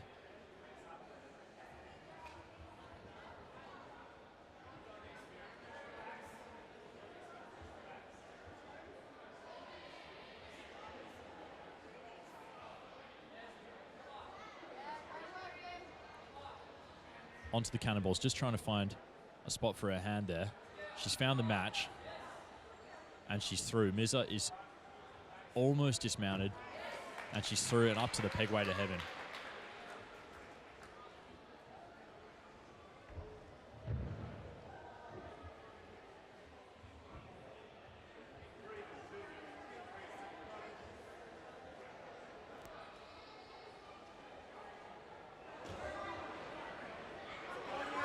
She's just trying to get to the moving pegs now.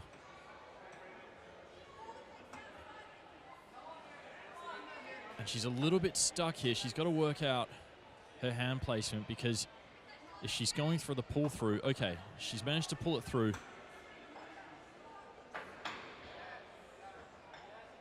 A good effort to recover from an awkward position. But she really needs to get a move on here. 1:30 left on the clock.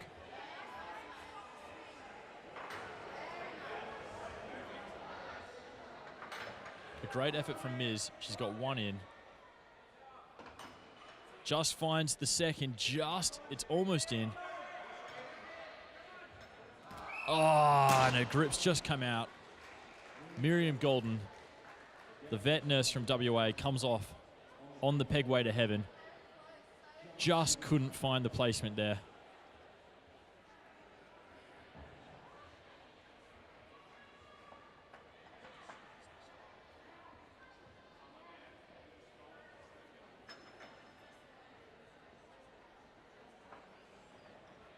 And another victim claimed by the pegway to heaven. It's proven to be a real killer obstacle today. We thought it might be. Up next, we have Jade Hawley, 24 years old. She's a personal trainer from WA, qualified through the WA League. Average time per obstacle, 22 seconds. She's quick.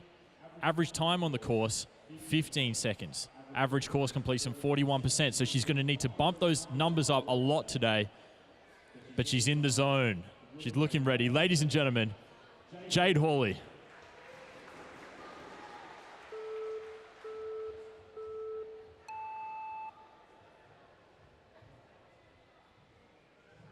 She's gone straight for the run-through beta on the ascending steps.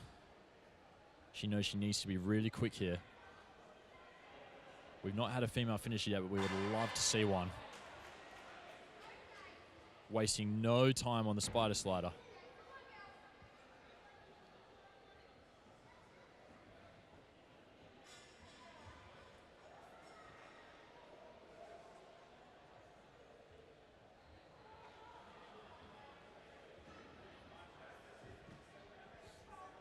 Have to be careful here not to use the metal parts or the purple straps, and she's just got the reach to get the dismount to the ring.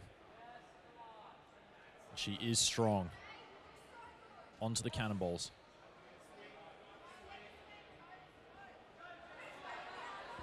She just needs a little bit of swing here for the dismount, but she looks like she's a bit trapped. And once you get in this limbo, it can be really hard to get out of it. Come on, Jade. Ah, she's just come off. Just couldn't find the swing there. Really need to get her body around and just push off, but unfortunately just didn't have the reach there for her feet. Unlucky from Jade, but a great effort nonetheless.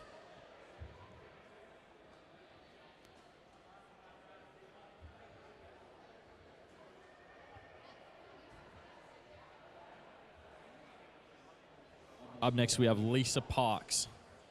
She's a fitness director from New South Wales. She's also the owner of one of the qualifier facilities across in Byron Bay. She finished first place in both of those qualifiers. She's known as the Pocket Rocket Ninja. Ladies and gentlemen, good luck, Lisa Parks.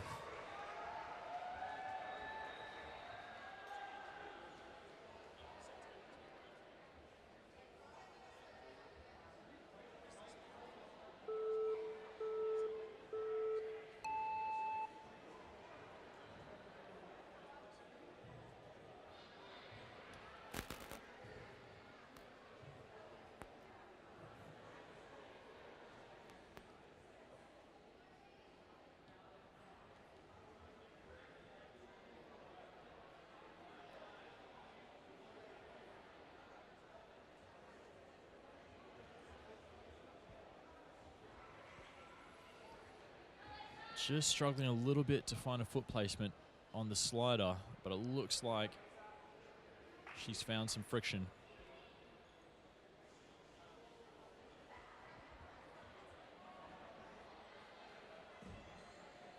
And the pocket rocket is through.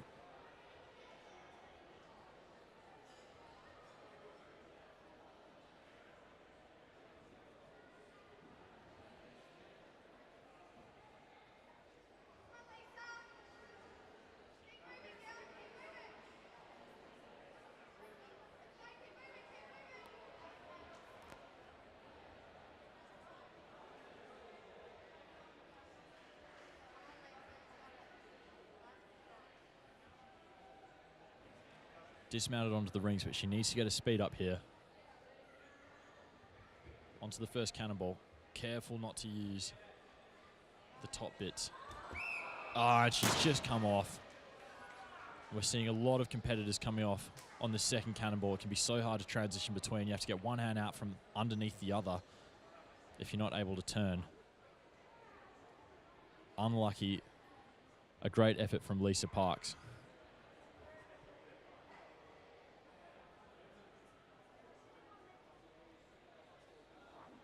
And up next we have Espen Hjalmby.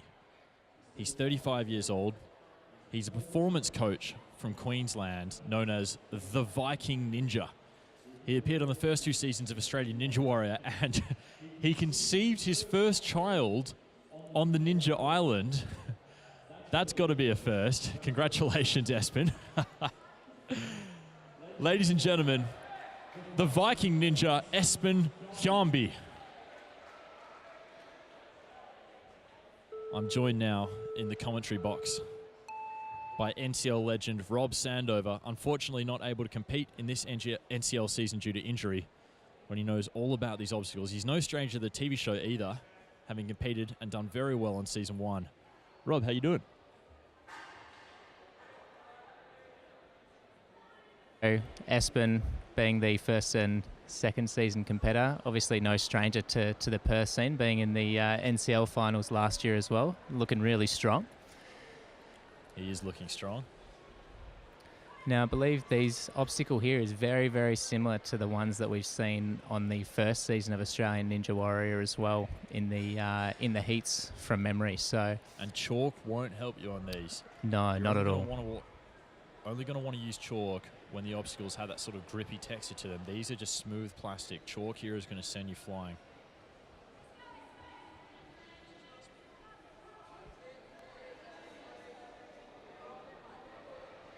Espen getting ready for the dismount, and he's done it. He's putting up a decent pace. Not a lot of time. Not a lot of spare time here to spend. He's really got to get moving on the pegway. Come on, Espen. You want to be well and truly underway on that thing when you're 2 minutes in. The pegway does take a lot of time to complete. He's certainly no stranger to this obstacle. It was a appearance in last year's finals as well. So he's had a bit of practice, and hopefully he can get through this one. I think he's going straight down to the bottom row. I don't think I've seen that just yet. Looks like it's worked out well. Big transition, but he's really got to pick up the pace. Got nearly just over 1:30 on the clock. This does take up a lot of time. He really has to try and speed through this if he wants to get in there under that 1:30. Just missed the left hand. Come on, Espen.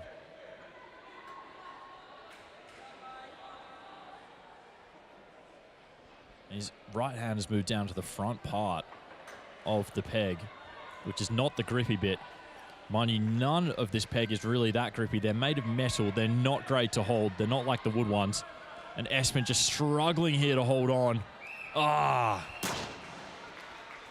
Great effort. Great effort by Espen. Espen coming off on the pegway to heaven. Another victim to the pegway to heaven claimed. He just couldn't make it through there. It is a very taxing obstacle, and it's up so early. And even if you get through, your grip is obliterated by it. We saw even our absolute guns who have finished today really, really tired by the end. A great effort from Espen. Up next, we have Mike Rabbit. He's our first competitor from the USA. 25 years old, the first international wildcard to register this season. Good on you, Mike. We are so excited to have you here. He's a two-time NNL World Finals competitor. He's also a course tester for American Ninja Warrior in Vegas. How cool is that? Welcome, Mike Rabbit.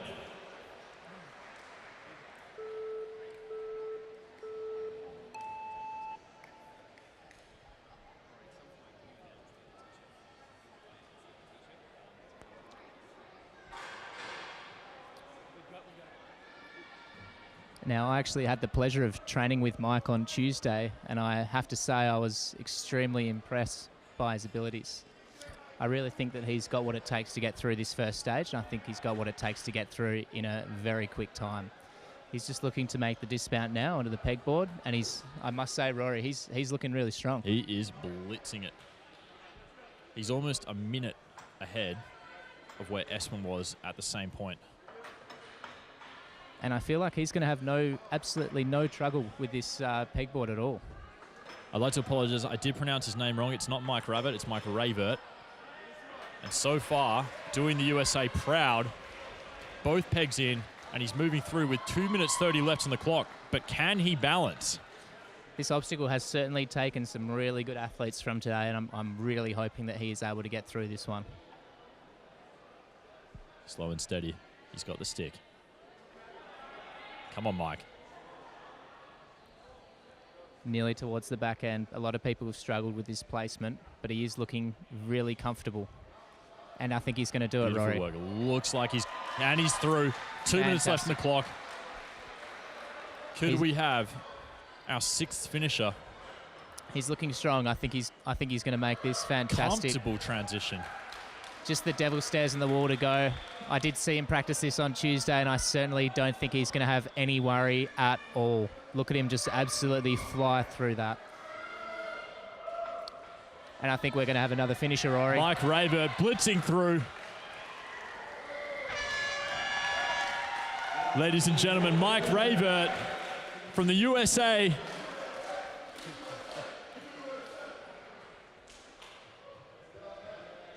First appearance at the NCL Finals, and he comes away with a finish. He's done well. Mike, what an absolute blistering pace you put up there. Congratulations. Our first international wildcard. How does it feel? Oh, it feels so good. It feels so good to make it to stage 2, and that's going to be the fun part. We are so excited to see what you got tomorrow. Congratulations, Mike. Thank you for coming down. Appreciate it.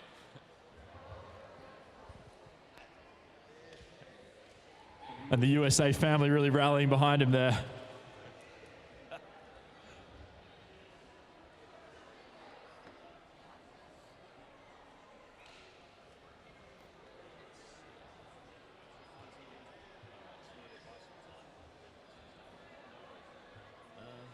We should introduce someone together. We should do like Paulson or someone. Like some like Travis Davis. Would you say? As the fastest competitor here, he's absolutely insane. I can't wait to watch him run later. Cam, still a little while to your warrant. How are you feeling right now? What's going through your head? Yeah, good mate, just a long wait. Sort of, yeah, just chilling. Now, I don't want to bring it up, but you're known locally as the DQ Ninja because there's been a couple of controversial disqualifications throughout the season. Have you memorized the rules today? I had my notebook quite close to me when the rules were getting put through, but I think I can cruise through and hopefully go into tomorrow's competition. We know you can do it. We know you can do it. I want to see you do it. I want to see you get all the way. Now, we've never had a finisher of the course. You're someone who just about might finish it. Are you feeling the pressure? You know everyone's thinking that in this room. Cam could finish this whole thing. Are you feeling it? Mate, I'll just do the best I can do on the day and see what happens. Such an Australian response. Thank you so much, Cam. Good luck. We can't wait to see you run later on. Easy, brother. Thank you. Only this from that group of 10. Bryson Klein and Mike Ravert. Mike putting up the fastest finish of the day. Bryson Klein also very, very fast. And a lot of people struggling on the pegboard. A lot of people struggling on the cannonballs. We got a lot of bogey obstacles in stage 1 today. A reminder that it's in reverse seed order. So as we go further through the day, statistically, we're probably going to see more finishes. But it might not end up that way.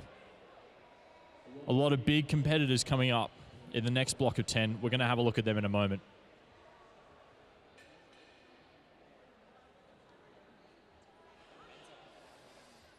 Up first in the next block of 10, George Lee. He's a gymnastics coach from New South Wales. Competed on season 2 of Australian Ninja Warrior. He's known as the Cat Ninja. We have Alex Matthews. He's a firefighter from Freo. I've seen this boy climb. I know how strong he is. He's someone who could go all the way this year. Very, very strong. He's failed on stage 1 of the NCL Finals in the past 2 years, but he's a 2-time grand finalist on Australian Ninja Warrior. And he's known for his iconic moustache. We also have Michelle Callanan. She's come all the way from Victoria. She's a dog groomer. She's appeared on season 2 of Australian Ninja Warrior. She's a mother of 2 boys. We're so excited to have her here today. And of course, Ben Paulson, the 6'4" carpenter from Floriat, 2-time Australian Ninja Warrior grand finalist, the tallest Australian competitor. He's also competed in the NNL World Finals. He finished stage 1. He's one of only 2 people to have completed stage 1 at all 3 NCL final events to date.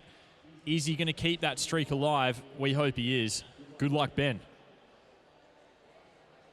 Daniel Walker, the BMX ninja. He reached the grand final in season 2 of Australian Ninja Warrior. We also have Tori. She's an acro yoga and trapeze instructor from Applecross. She debuted in the NCL this season and made it all the way to the finals in her first season. Fantastic effort from Tori. Cannot wait to see her run. This is a big group of 10.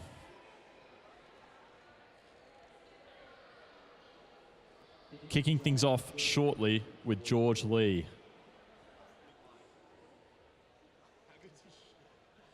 Fantastic t-shirt.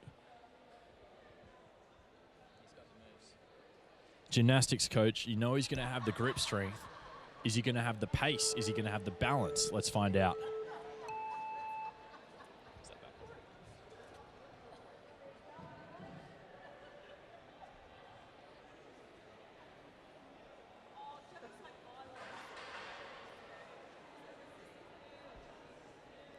Flying through the spider walk, makes his dismount.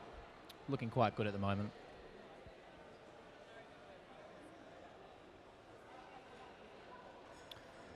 Wow, not even using his legs, just trying to muscle the way through, and I can tell you what, he did that in a record time. I'll tell you what, Rob, this guy does his hair in the morning. Look at that, perfection. But George Lee's looking pretty comfy so far. He's looking really casual, actually. It's like he knows what he's going to do, and he's just going to execute it. And I think he's got his eyes on that buzzer, and I think he could make it through. Taking the bent arm approach, skipping quite a few columns there.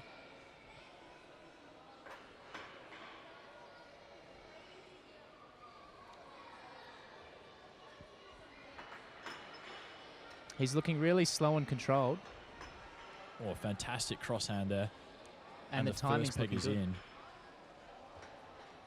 And now just need to make this last dismount. And he's onto the balance.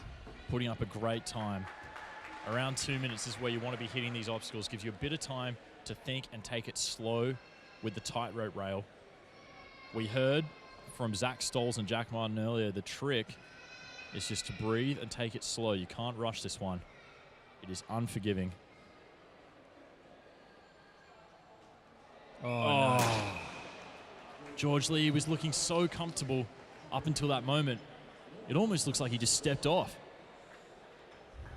It's taken a few today, the balance. It's not forgiving. He's having a laugh about it. Good on you, George Lee. Fantastic effort. Looking fantastic up until that moment. Perhaps a little bit too comfortable, Rob.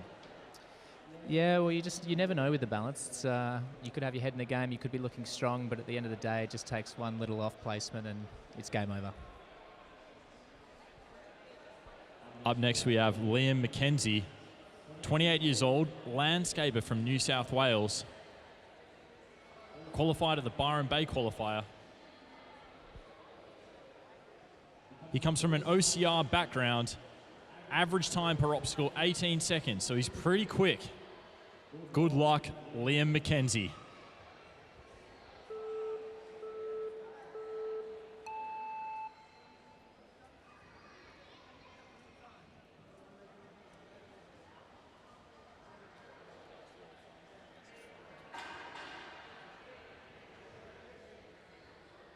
Not too much trouble from the spider slider.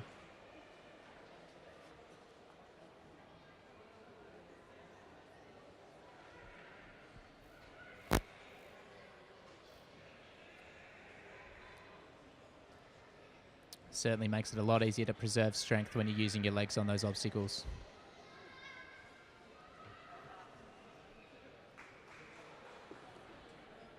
He's done well. Timing's looking pretty good, Rory, so just needs to get through this one.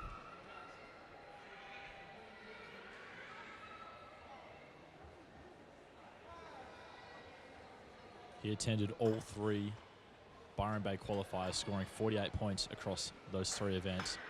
Very good effort.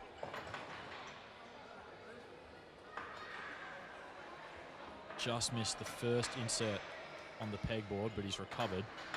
But every time that happens, it's very taxing, and you can see it in his face. You can see he's working here.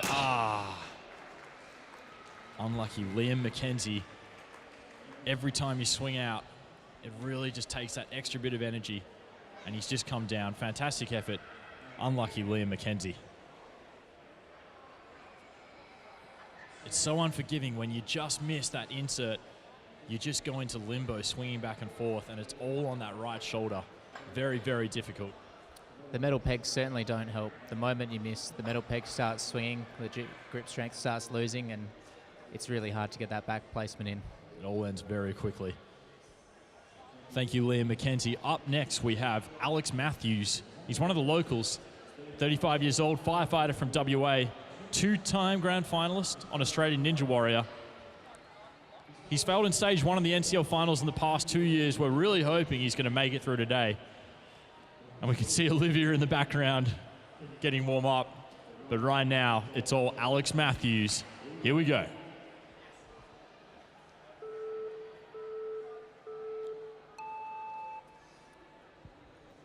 Familiar face to television. He did extremely well in the first season, the second season. Certainly did. Some people call him Pablo with that mustache. Pablo. Straight out of Narcos. Straight out of Narcos. He's a really, really fit firefighter, actually. He is fit. He's a sensational rock climber as well. Anyone who's seen him down at Portside or Boulder Hub, this boy puts up numbers. His grip is next level. I had the privilege of competing alongside him in their heats, and he's just dropped the chalk there. Don't think that's a DQ. Very mean if it was. But knowing the commissioner, anything is DQ. You just never know. Oh, I think he needs to have 2 hands on that. Just getting a little bit lost in the pegboard here. You really want to go in with a game plan.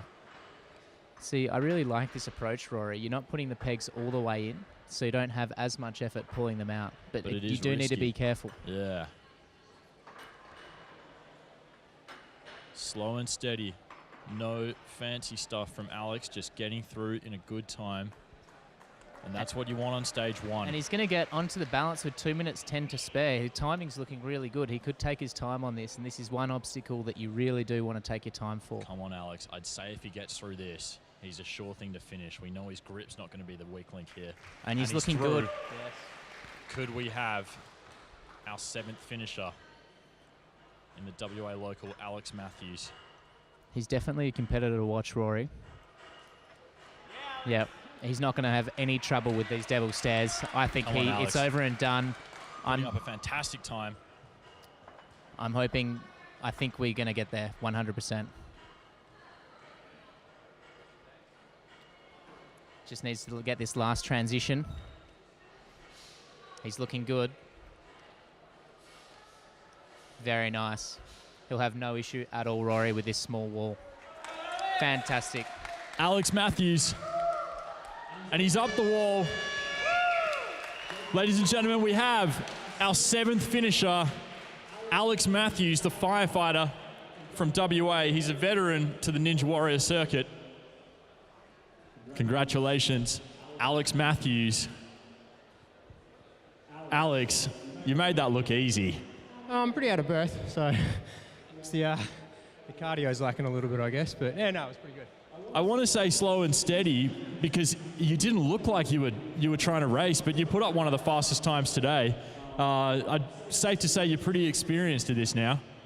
Yeah, I never really see myself as a fast person, but I think if you kind of switch off and just do what your body does and go with the flow, then it works. Fallen on stage 1 the last 2 years. We're so happy you made it through stage 1 today. Can't wait to see you on stage 2 tomorrow. Congratulations, Alex.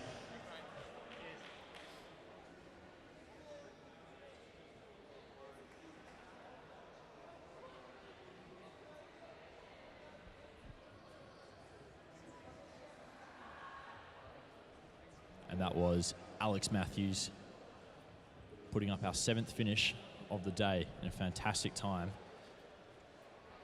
Was it faster than Mike Rayvert? I don't know. We'll need to go back to the stats there to have a look. Up next, Alarna Haintz. She's a personal trainer from Victoria. Goes by Lan. Competed at the NCL Finals last year and came just outside of the top 50. She placed 51. Looking to improve on that this year. We're so happy to have her back. Good luck, Alarna Haintz.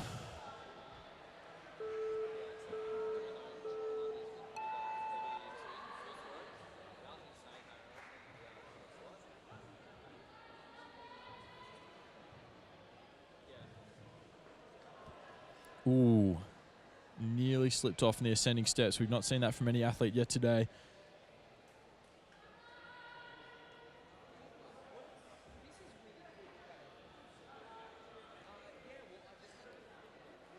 And she's made it through the slider. Shoes looking grippy. She's looking comfortable. We would love to have our first female finisher. Come on, Alarna.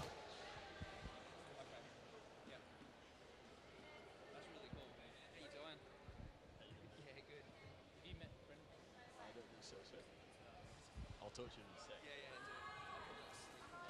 Matching the cannonballs.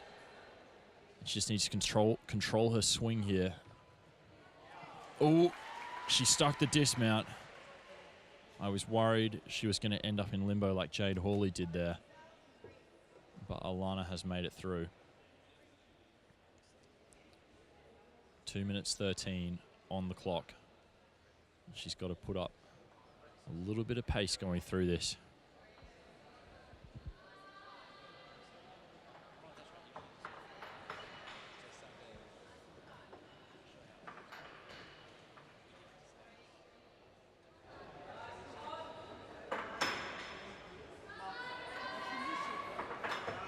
Opting for the cross arm beta. The straight arms use less energy, but it's also a lot harder to get the pegs in. You don't have that leverage that comes from the bent arm, the precision. But she's done a really, really good job. She's just got to stick the dismount now. Great effort from Alarna Haintz. She's through to the balance.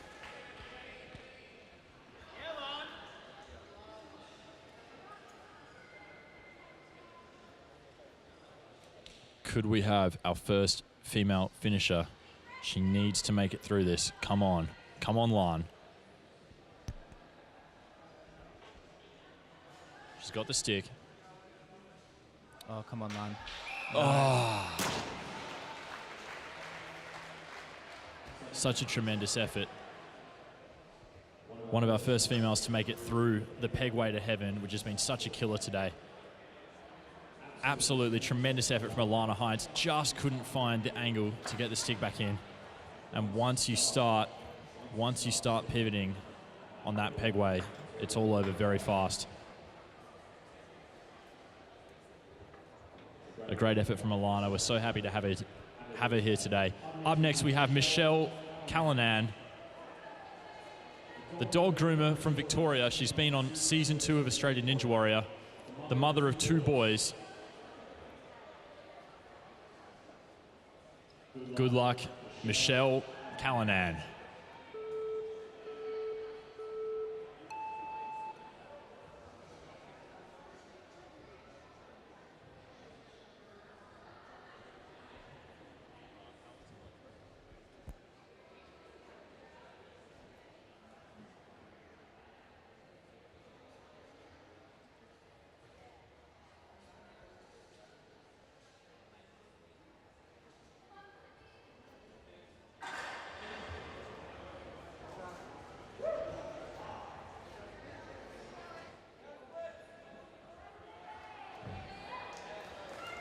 She's through the spider slider.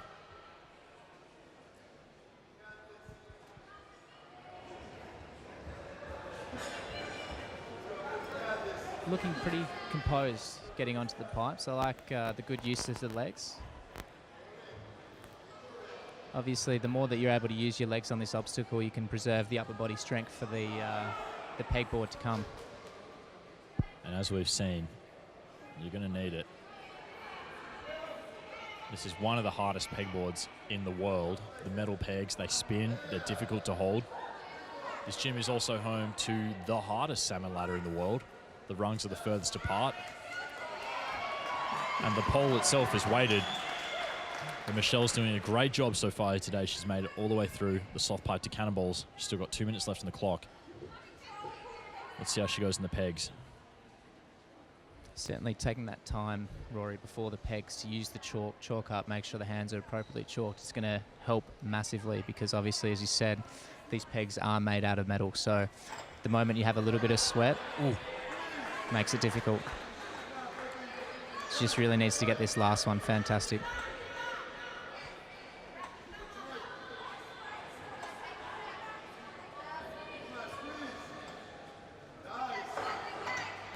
And she's gone all the way down to the bottom. Really needs to match this. I think she's going to come down. Nice. Come on, come on. Oh. As soon as you miss that first insert, we've seen it so many times now today. Mcallan coming down to the ground on the pegboard. The pegway to heaven proving to be the real separator here on stage 1. More athletes coming off on the pegway than any other obstacle. A great effort from Michelle.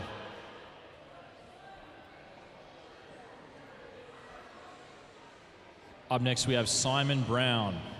He's a doctor from WA, competed on season 2 of Australian Ninja Warrior. He's 37 years old, average time per obstacle of 19 seconds.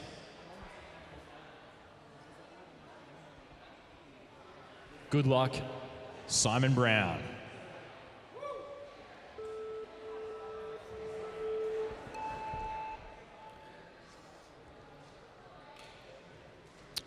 Looking smooth coming through those steps. It's actually his first time at the NCL Finals, so I think he's going to be pretty pumped to get on board.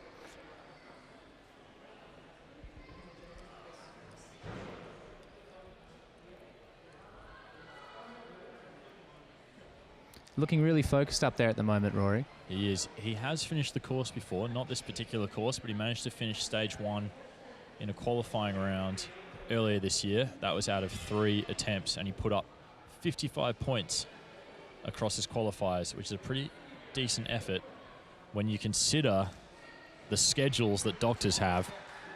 It's a miracle this guy gets to train at all.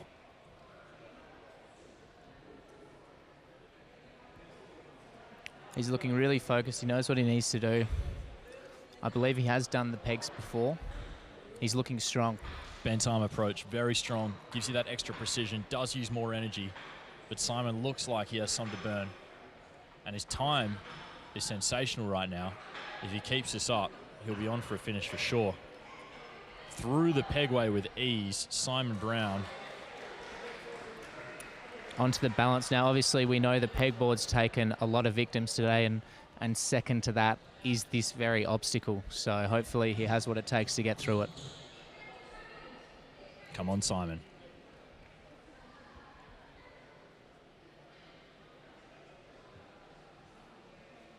Most competitors making it through the tightrope rail have managed to go all the way today.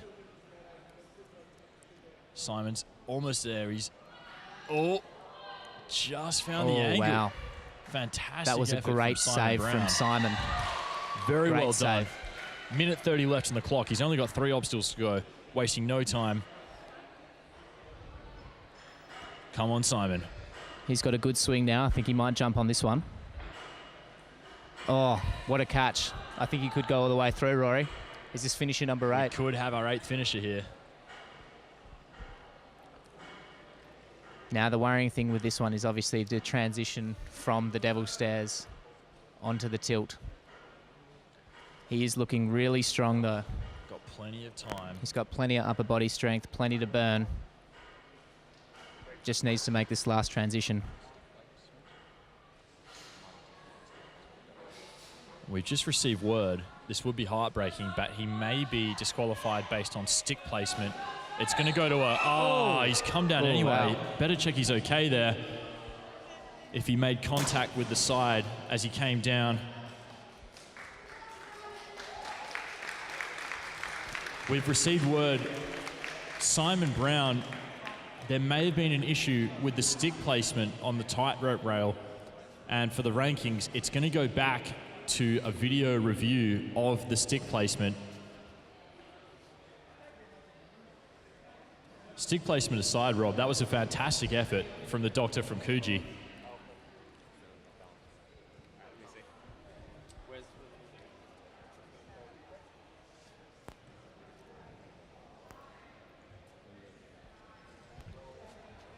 And we're just going to review now.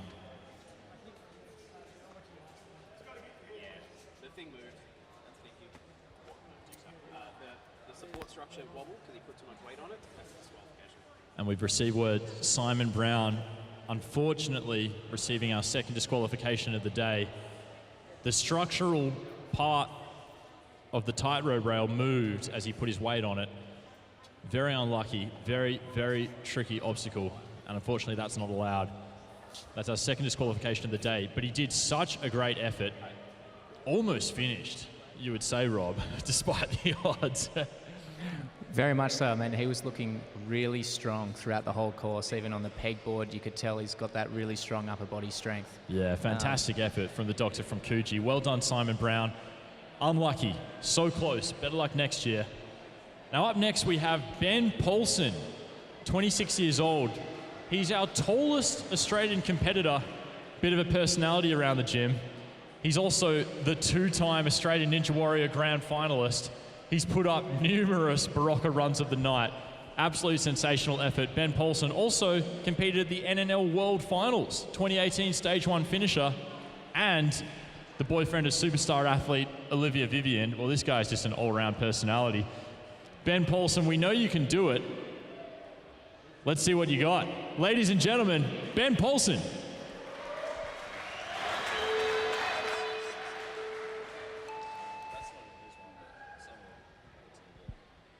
And we know from having seen him on TV, he's one of the fastest competitors in Australia and one of the most consistent.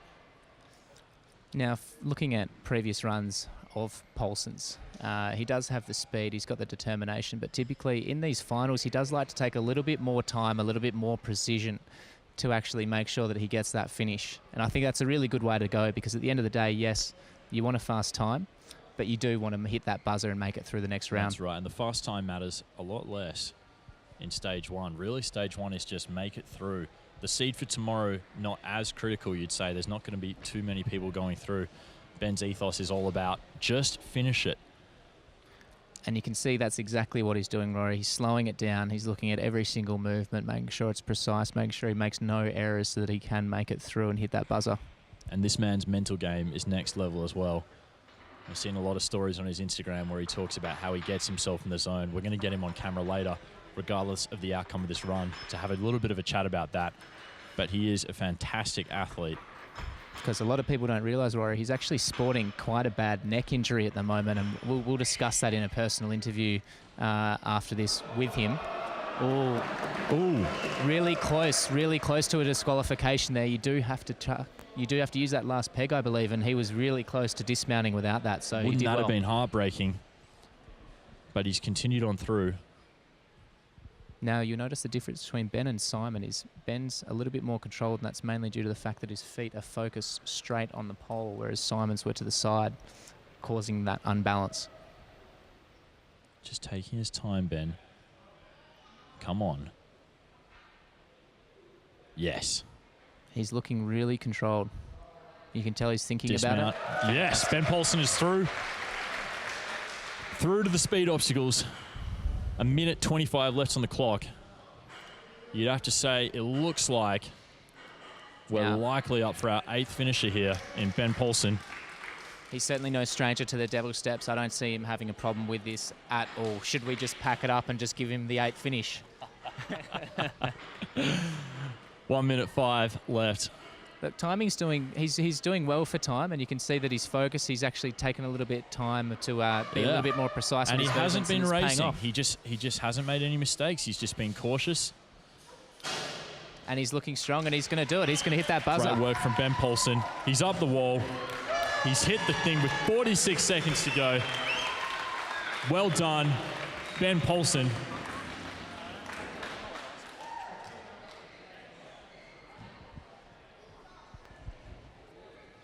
Ben Paulsen, only our 8th finisher today.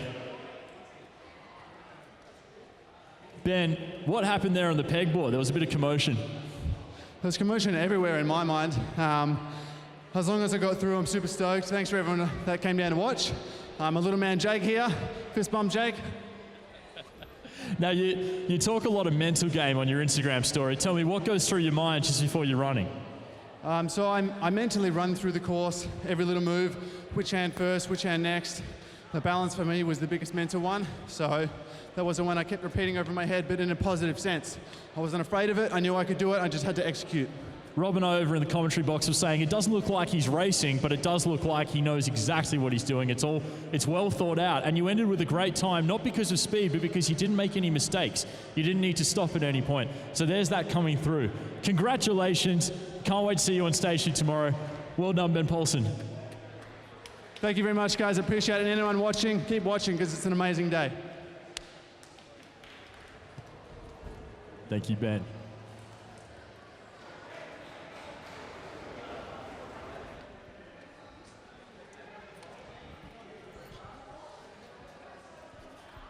That is, of course, our 8th finisher of the day.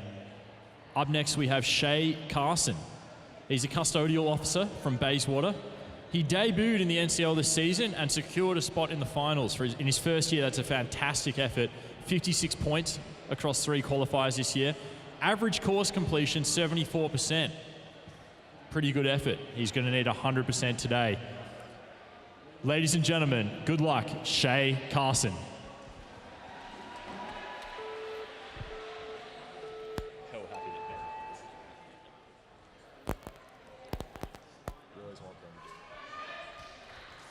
Shay's come out looking really strong through the ascending steps.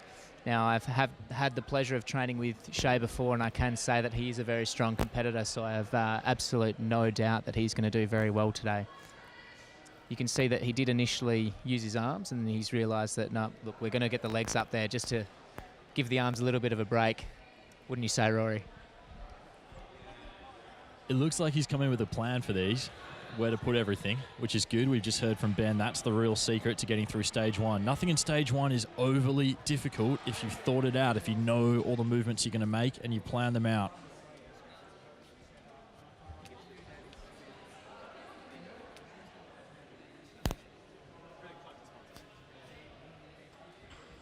And of course, big love to our sponsor today, Vivo Barefoot. Shay Carson is rocking the Vivo Barefoots, and we saw just how good they were for the spider slider. He had no trouble maintaining friction on that wall. He's using the bent arm approach. As you've mentioned, it can be a lot more precise when you're using this approach, but it does tax your arms, and that could come into play if he gets through to the pendulum wheels. Shay Carson through is putting up a great time. Vivo barefoots onto the tightrope. Come on, Shay. We know he can do it. He's done it before. He's looking focused. You can see, Rory, the difference is with the people that look a lot more controlled. They take their time. Their foot placement is straight on the pole. And they just, oh, and he's through. Ooh. Nearly came off there at the end, but recovered. Great effort from Shay Carson. The Vivo barefoots there, getting him through. Big love to our sponsor for putting up the prize money today. He's got 1:20 left to make it through the pendulum wheels. I think he's going to go on this one, Rory. He's looking really strong. Yep. And he just stuck the grip there. We saw his hand hit too high. Again, Shay, being a WA competitor, is no stranger to the Devil Stairs and the Teeter Monkey, so you would think that he should be able to get through this to become our number 9 finisher. Faltering a little bit. He's running out of energy. Come on, Shay. Come on. And this is where the bent arms on the pegboard really takes its toll. Oh, so close. Shay Carson just coming off on the Devil Steps. Fantastic effort to get that far. But you can see just on that second last step, his transition down, he lost the fingers and came crashing down. So unfortunate to see, Rob. He was so close to a finish. He was looking strong all the way through. We saw him get through the tightrope wall. The Vivos obviously certainly helped with that, I think.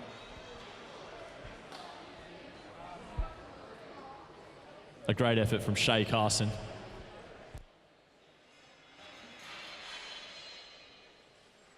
Up next, we have Tori Mclarty.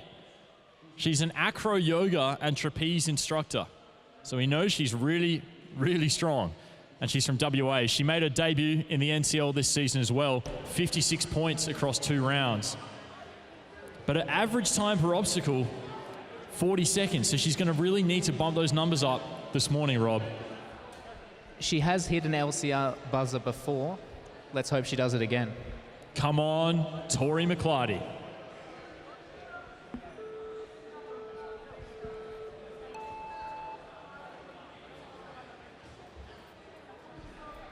She's taking the 2-step approach. Now, this isn't as common because it does take up a little bit more time, but it can provide a little bit more accuracy, especially for those that are a little bit shorter.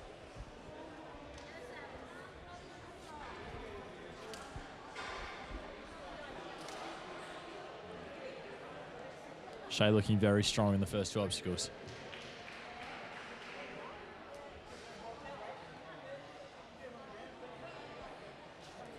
My mistake, this is Tori, not Shay. Tori looking very strong on the first 3 obstacles now. She's got her legs up on the sloth pipes and moving through. She's going to need to pick up her pace a little bit here, Rob. Going to say we do have the statistics that it is an average time of 40 seconds per obstacle, and I dare say she's actually beating that and probably producing a couple PBs right now, which is really good. But can she keep it up? A lot of course to come. She's just struggling with the dismount here. It is really important on that ring to get that swing through to make it just that little bit easier on getting that ball. And she's going to make it through to the pegboard. Well done, Tori. We can see her shoulder strapped up there, potentially harboring an injury. I do like how the tape actually matches the shorts. It's almost coordinated, isn't it? All our competitors today looking excellent, especially those wearing Vivo barefoots. Yes, yes. And I noticed that you are as well, Rory. And I dare say you're looking fabulous. Thank you, Rob. You too.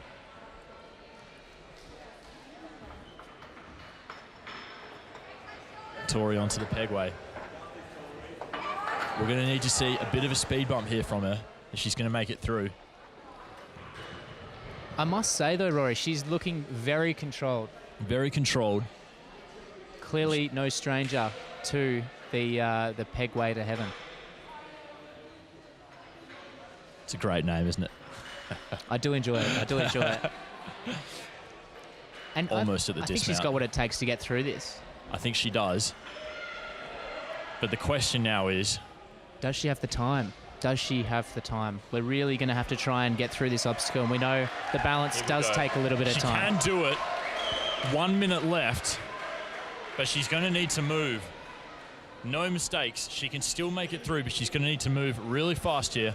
Come on, Tori. Just taking that split second to refresh after the peg way to heaven. We know that it does take a lot of energy. Really needs to get a move on Rory. A lot of time entering the obstacle. And once you've stood up like this, you can't sit back down. She can't go back to the start. She's got to keep moving. And that might have been it, Rob, that time there that it took her to enter this. There was a large break there. Unlucky Tori. Fantastic effort to get so far. Just coming off on the first section of the tightrope rail with 23 seconds left on the clock. I must say, great effort. Tori was looking really strong throughout that whole peg way to heaven. Every move was precise. Didn't miss a hole. Really strong. Well done, Tori. She was. No swing outs at all. A great effort. It's her first season in the NCL. She's done fantastically to qualify as our 39th seed. Well done, Tori. We hope to see you again next year. Up next, we have Daniel Walker, the BMX Ninja. He's from New South Wales. He's reached the grand final on season 2 of Australian Ninja Warrior. He qualified at our 3rd qualifier in New South Wales, scoring 58 points across 2 events. Good luck, the BMX Ninja, Daniel Walker.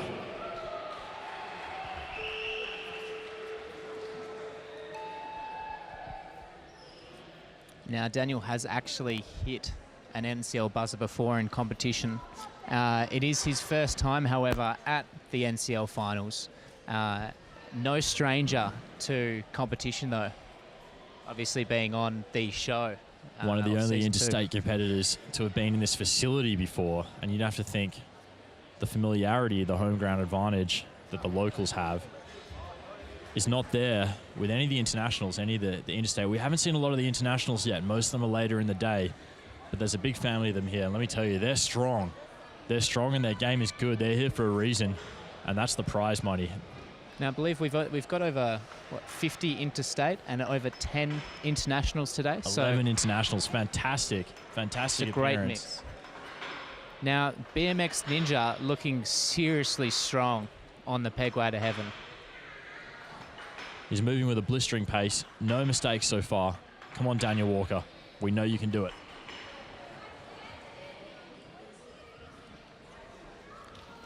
He's made it through. Obviously, that's knocked off a lot of competitors today. We're going onto the tightrope rail. And he's up to the real killer obstacle. We have seen so many good contenders come down on this here, Rob. Oh, come on. Come on, Daniel. Daniel Walker just coming off on the tightrope rail. Another victim to the tightrope. It breaks my heart, Rob.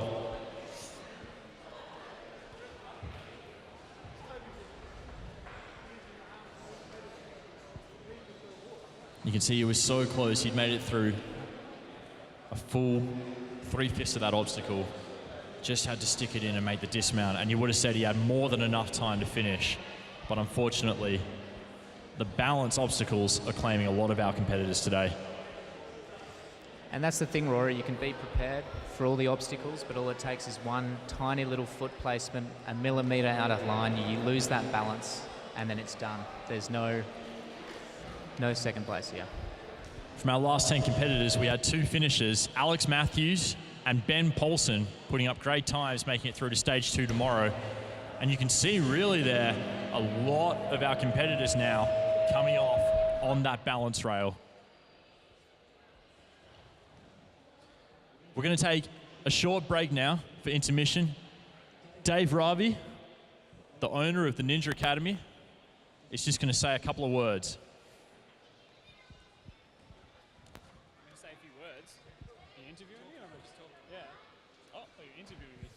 Oh, I didn't know that.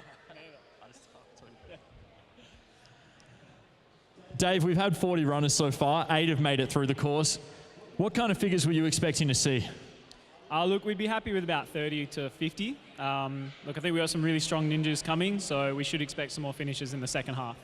That's right. Of course, with the reverse seed order, the strongest competitors are at the end of the day. So hopefully from those final groups of 10, we're going to see a lot of finishers going through to stage 2 tomorrow. We want it to be a really big day tomorrow with a lot of people going through. A lot of heartbreak on the balance obstacles. It's always the balance ones. People train a lot of upper body, but they forget to train the balance, and we see it on the TV show as well. How's your balance, Dave? Because you're not up very long from now. Look, my balance is all right, but we've kind of changed the way it works, where you have to grab the stick and move it around. I have never trained that before, so we'll see how it holds up. Look, there have been some big upsets, like even just then, Dan Walker, didn't expect that. So, we'll see what happens. Fantastic. Well, we're looking forward to seeing it as the day progresses. Just before we leave, is there anything else you want to say? Look, just thanks to everyone that's watching and that's here in person. We couldn't do this without you guys, and it's such a great event. And obviously, for the balance obstacle, I've got my trusty Vivos on, so I think I'll be set. Thank you so much, Dave Ravi. And of course, we'll be seeing Dave Ravi just a little bit later today as he takes on the course. We're breaking now for intermission. Thank you so much to all of our live streamers from around the world. We'll be back shortly.